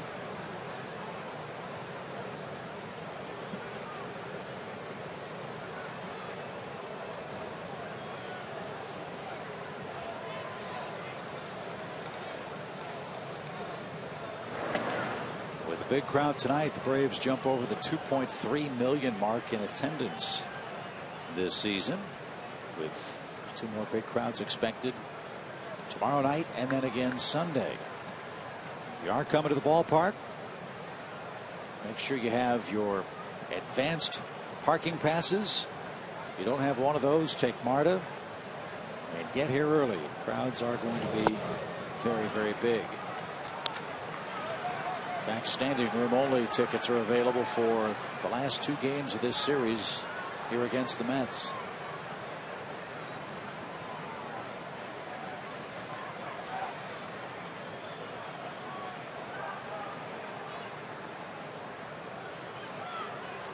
Three balls and a strike. Tejada launches one toward the gap in left center. That's going to get down between Johnson and Prado, and that's going to bounce over the fence, and that's a big break. Valdespin will have to stop at third base.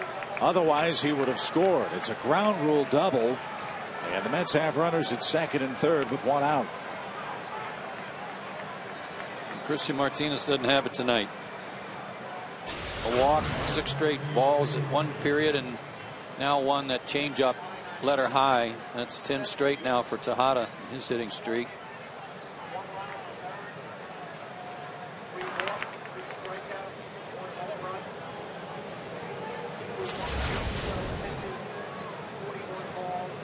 The Braves will walk Murphy. They'll load the bases for David Wright. and hope for a double play ball to get out of the inning.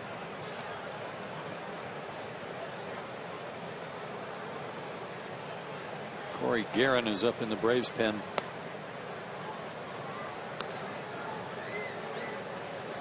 It had been 15 days between relief assignments for Christian Martinez, as Joe said last night. Before last night's game, he last pitched September 12th, and now back-to-back games. So he finds himself in big trouble here in the inning. Murphy's at first, and Freddie Gonzalez is on his way out.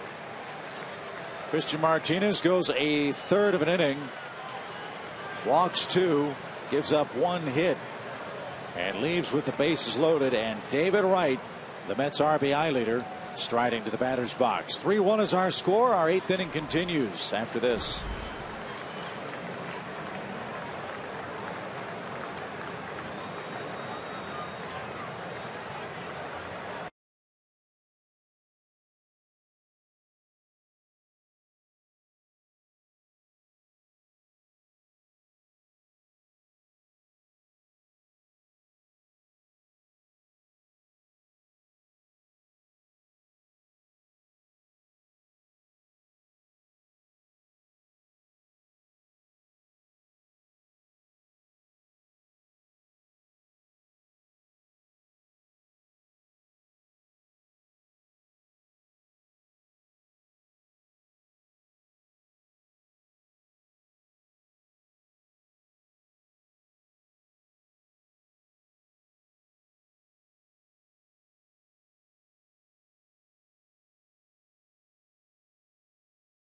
By Blimpie and by Georgia Power.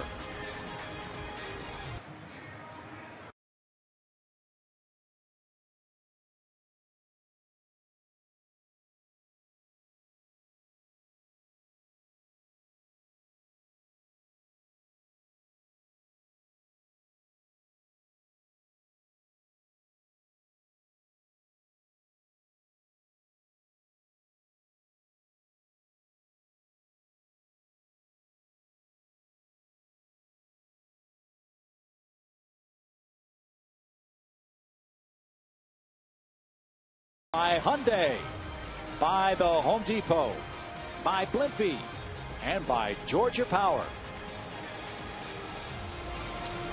There's your game situation. New York has the bases loaded with 1 out in the 8th inning.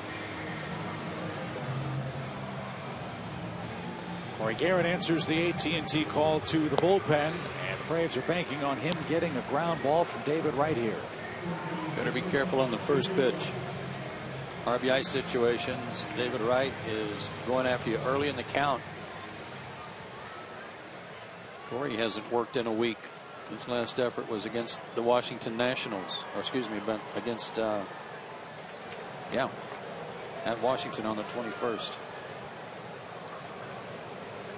Wright's the Mets team leader in double plays. He's wrapped into 14 of them.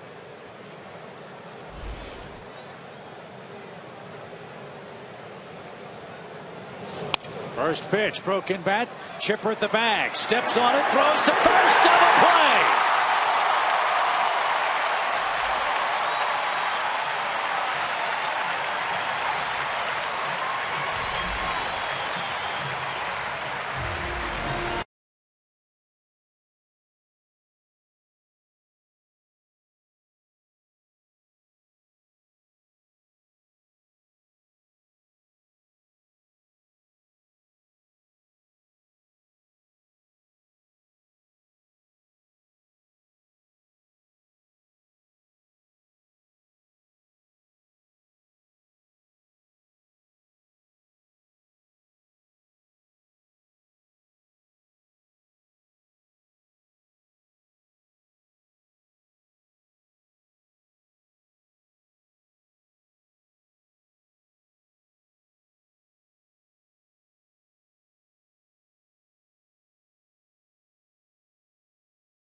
I had an idol growing up, and I had no idea what Chipper's background was. My idol growing up, I had two idols, Whitey Ford and Mickey Mantle. All right?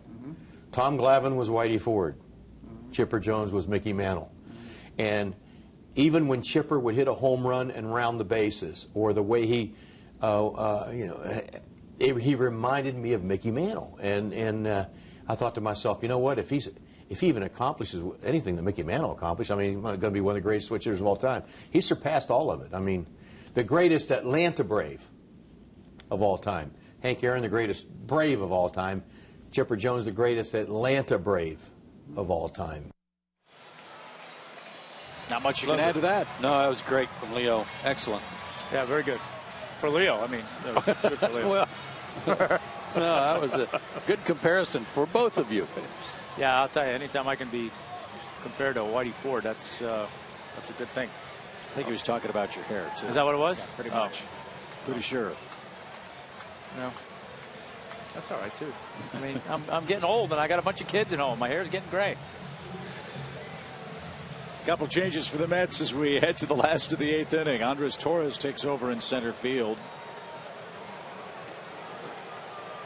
And former Brave Manny Acosta's on to pitch. 2, 3, and 4 up for the Braves, who have 6 outs left, down 3-1.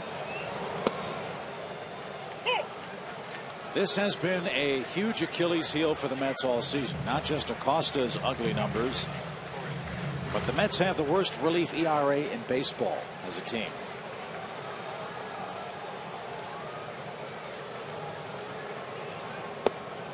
The 2 quick strikes has Prado behind the count.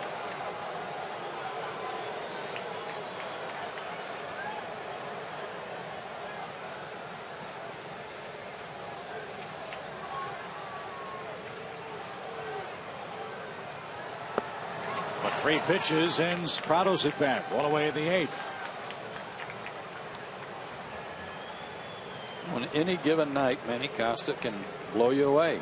There's 94, 95. And if he's throwing strikes, he can be awfully tough. Especially if he only has to face one guy. Yeah, exactly. So Acosta takes care of Prado. Jason Hayward will stand in, and the Mets go deeper into their bullpen.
In the 8th inning, a little history for the playoff-bound Cincinnati Reds tonight in Pittsburgh.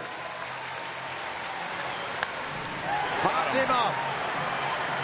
Phillips going out. Phillips has it. And Homer Bailey becomes only the 15th pitcher in the long history of Cincinnati Reds baseball to throw a no-hitter. He does it here tonight on this September the 28th, 2012. That's pretty amazing. The Reds, the oldest professional team in baseball, and they've had but 15 no-hitters. But those numbers, 1 walk, 10 punch-outs. What a great night for him. Yeah. Based on the 10 punch-outs, sounds like he had no-hit stuff, and he took advantage of it. Justin Hampson checks into the game for New York. He's seen some major league experience. He debuted way back in 2006. He's pitched with the Padres, the Rockies, and now with the Mets, where he's done good work in the pen. Not overpowering by comparison to a lot of guys coming out of various bullpens these days. His fastball in the upper 80s, but mostly a slider ball pitcher to lefties when he comes in.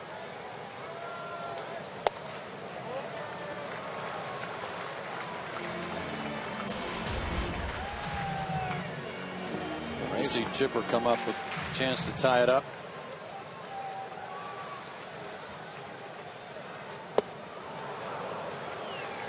Two balls, two strikes at the 10 o'clock hour at Turner Field.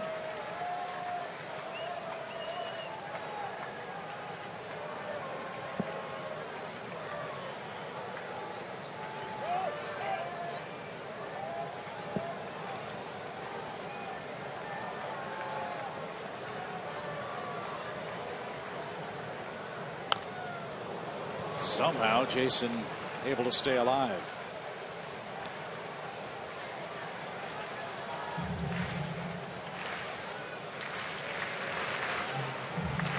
Just need a base runner anyway, anyhow.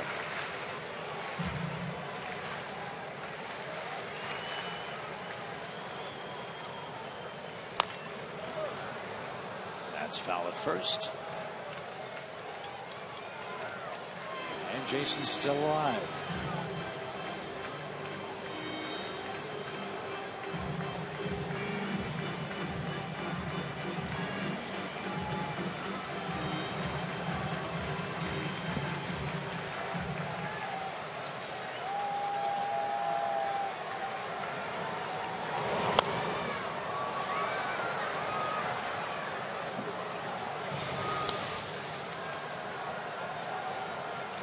Two and two for number 22.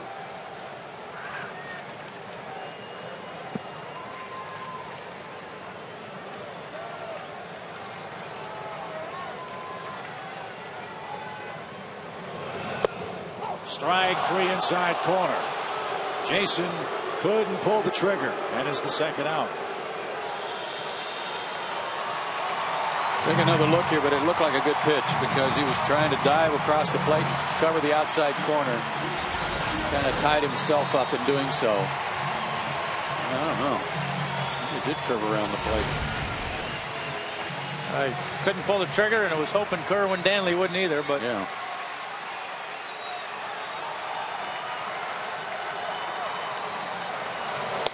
So Chipper's up. He's 0 for 3 on his special night tonight.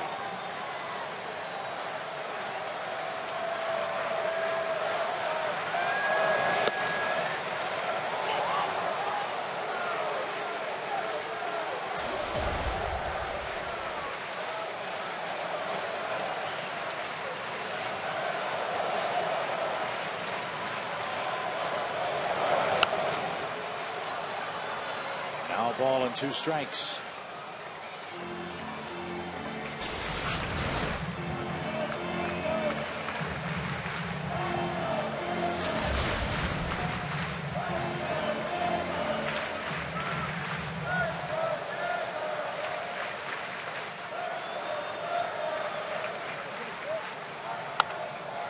Hot shot toward Davis at first, and that will retire the Braves in the 8th inning.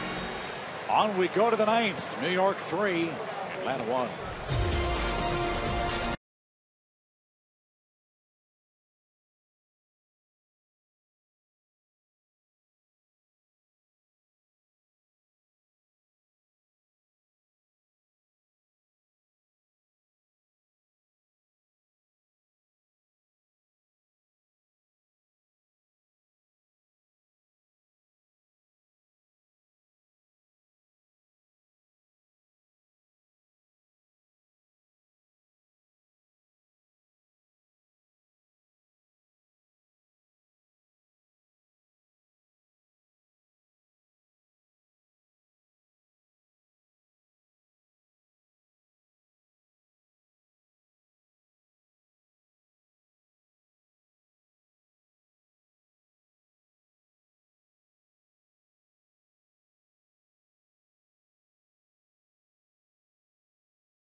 It's a 3-1 New York lead.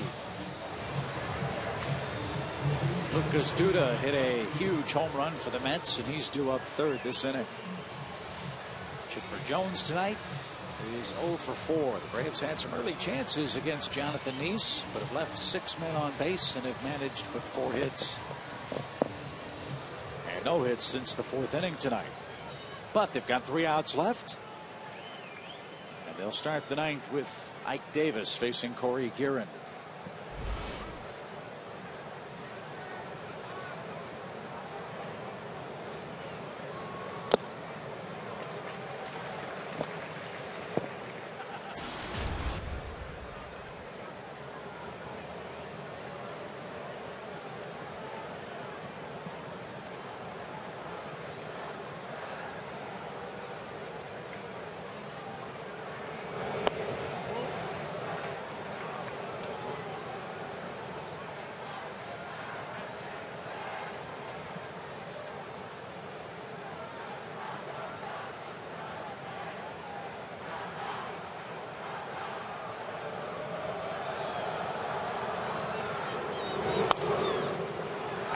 Play 1 ball, 2 strikes. What a good pitch Corey made last inning to get that double play ball from David Wright. I mean, there's tailor-made double play balls, and then there's tailor-made double play balls where the third baseman can just glove the ball, step on the bag, and throw. It was perfect.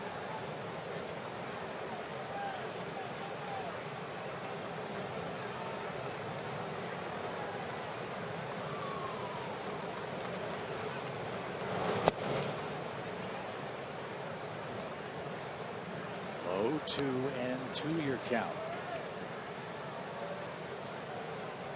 Another great race in the American League involves the Orioles. Yankees can't shake them in the East, and Baltimore won again tonight. They started play a game behind New York in the Eastern Division as Davis is down on strikes. Right now the wild card teams in the American League would be the Orioles and Oakland, and I don't think anybody saw that coming at the start of the year. Nope. And you've got the Tigers and White Sox separated by 2 games now in the American League Central. Joe knows the answer to our AT&T U-verse trivia question. Name the last Brave to wear number 10 before Chipper had it. I'm going to give you boys a chance, or you can allow me to tell you, and you can join me, whatever you want to do. I believe there's a catcher somewhere in Minnesota that yes, sir, thinks his number was painted on the field tonight. Yes, he does. And he's quite upset. Greg Olson.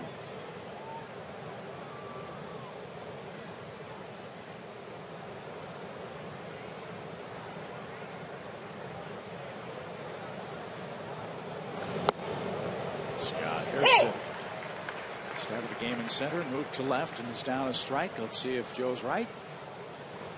What do you mean, Joe? Got it? Believe it? Now, we saw some video earlier tonight of Chipper's first base hit. Right. He was not wearing number 10. No, it's funny. It's funny because I looked at that and I was thinking, gosh, who wore 10 before he did? And when Gretchen asked, I remembered. Chipper was wearing number 16 when he first came up. I'm surprised Gretchen didn't ask who wore 16 before Chipper did. Now that I would have no idea. I want to say Rafael Ramirez. Yeah. As Scott Hairston shoots one to left. And that's out number 2. And had she asked who wore what Chipper's first number was when he came to the big leagues, I would have never guessed 16. I forgot all about that. Fred Lewis will grab a bat. And he hits for Duda. Pitcher's spot was up for Duda here. So Duda out of the game. The spot occupied by Hampson. Did a good job in relief. So it is Fred Lewis with the bases clear and 2 out. And he swings at the first pitch and rolls to short. Boy, Guerin's done some impressive relief pitching tonight. Gets the Mets in order. 1-2-3 in the 9th. Braves country, get on your rally caps. Atlanta's down 2 runs in the 9th.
What do you do here? 3 balls, 2 strikes, nobody out, runner at first. Whatever your best pitch is, you got to throw it.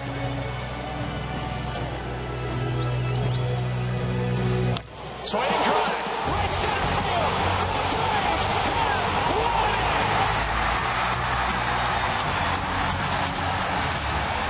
You know, Chipper's always tried real hard to stay out of the middle of those mosh pits, but he wanted right in the center of that one. What an unbelievable game.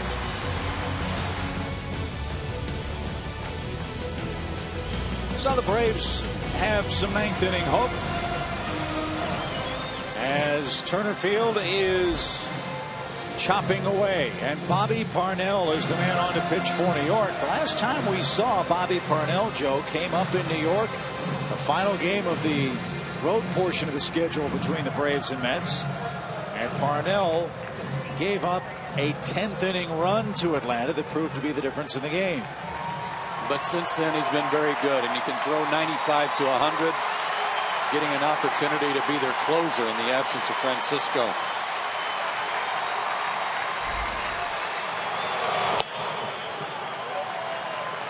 Jason Bay takes over in left field for New York as Freeman, Ugla, and Ross are scheduled in the Atlanta ninth.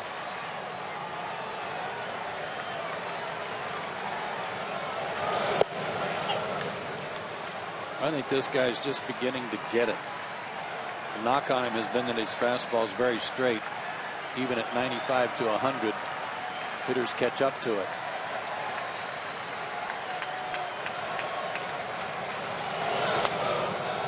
Well, if you can locate it and you can mix in something off speed every now and then you got a better chance of getting away with it. In September, Parnell's allowed 1 earned run in 11 innings. That's a 0.82 ERA. He's ahead of Freeman, 1 ball, 2 strikes. Freddie homered tonight, and he strikes out for out number 1.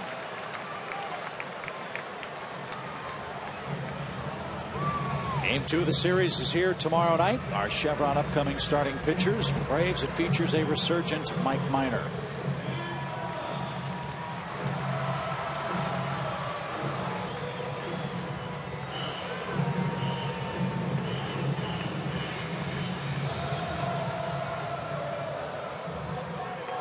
Here's Ugla.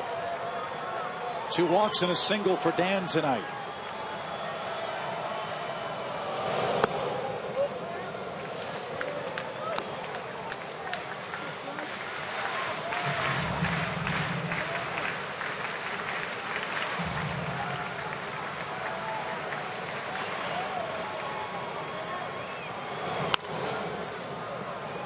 Scatters the Mets in their dugout. 1 ball, 1 strike.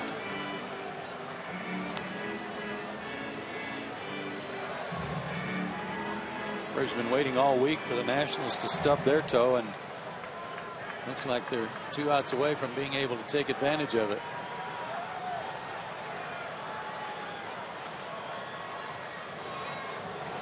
Fly ball toward Bay and left, but Jason catches up to it. Now the Braves down to their last out. David Ross will be the Atlanta hitter. And the Braves don't have a hit since the 4th inning. Dan Ugla's single. In fact, they've had just a couple of base runners.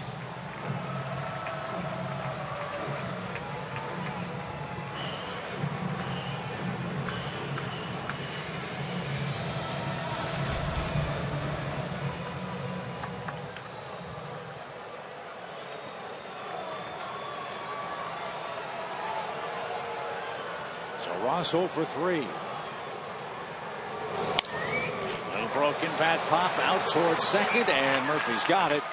And the New York Mets spoil Chipper Jones night tonight at Turner Field. They beat the Braves 3-1, your final score. Lucas Duda hit a long home run and turned the game around with 1 swing of the bat. And that's our Toyota play of the game. What a shame, too. Tim Hudson trying to pitch out of a bases loaded jam and made some really good pitches prior to the home run to strike out Hairston. But Duda, give him credit. He fought off several good pitches and then connected. So game one of the series goes to the Mets. 3-1 our final. Back with more in a moment.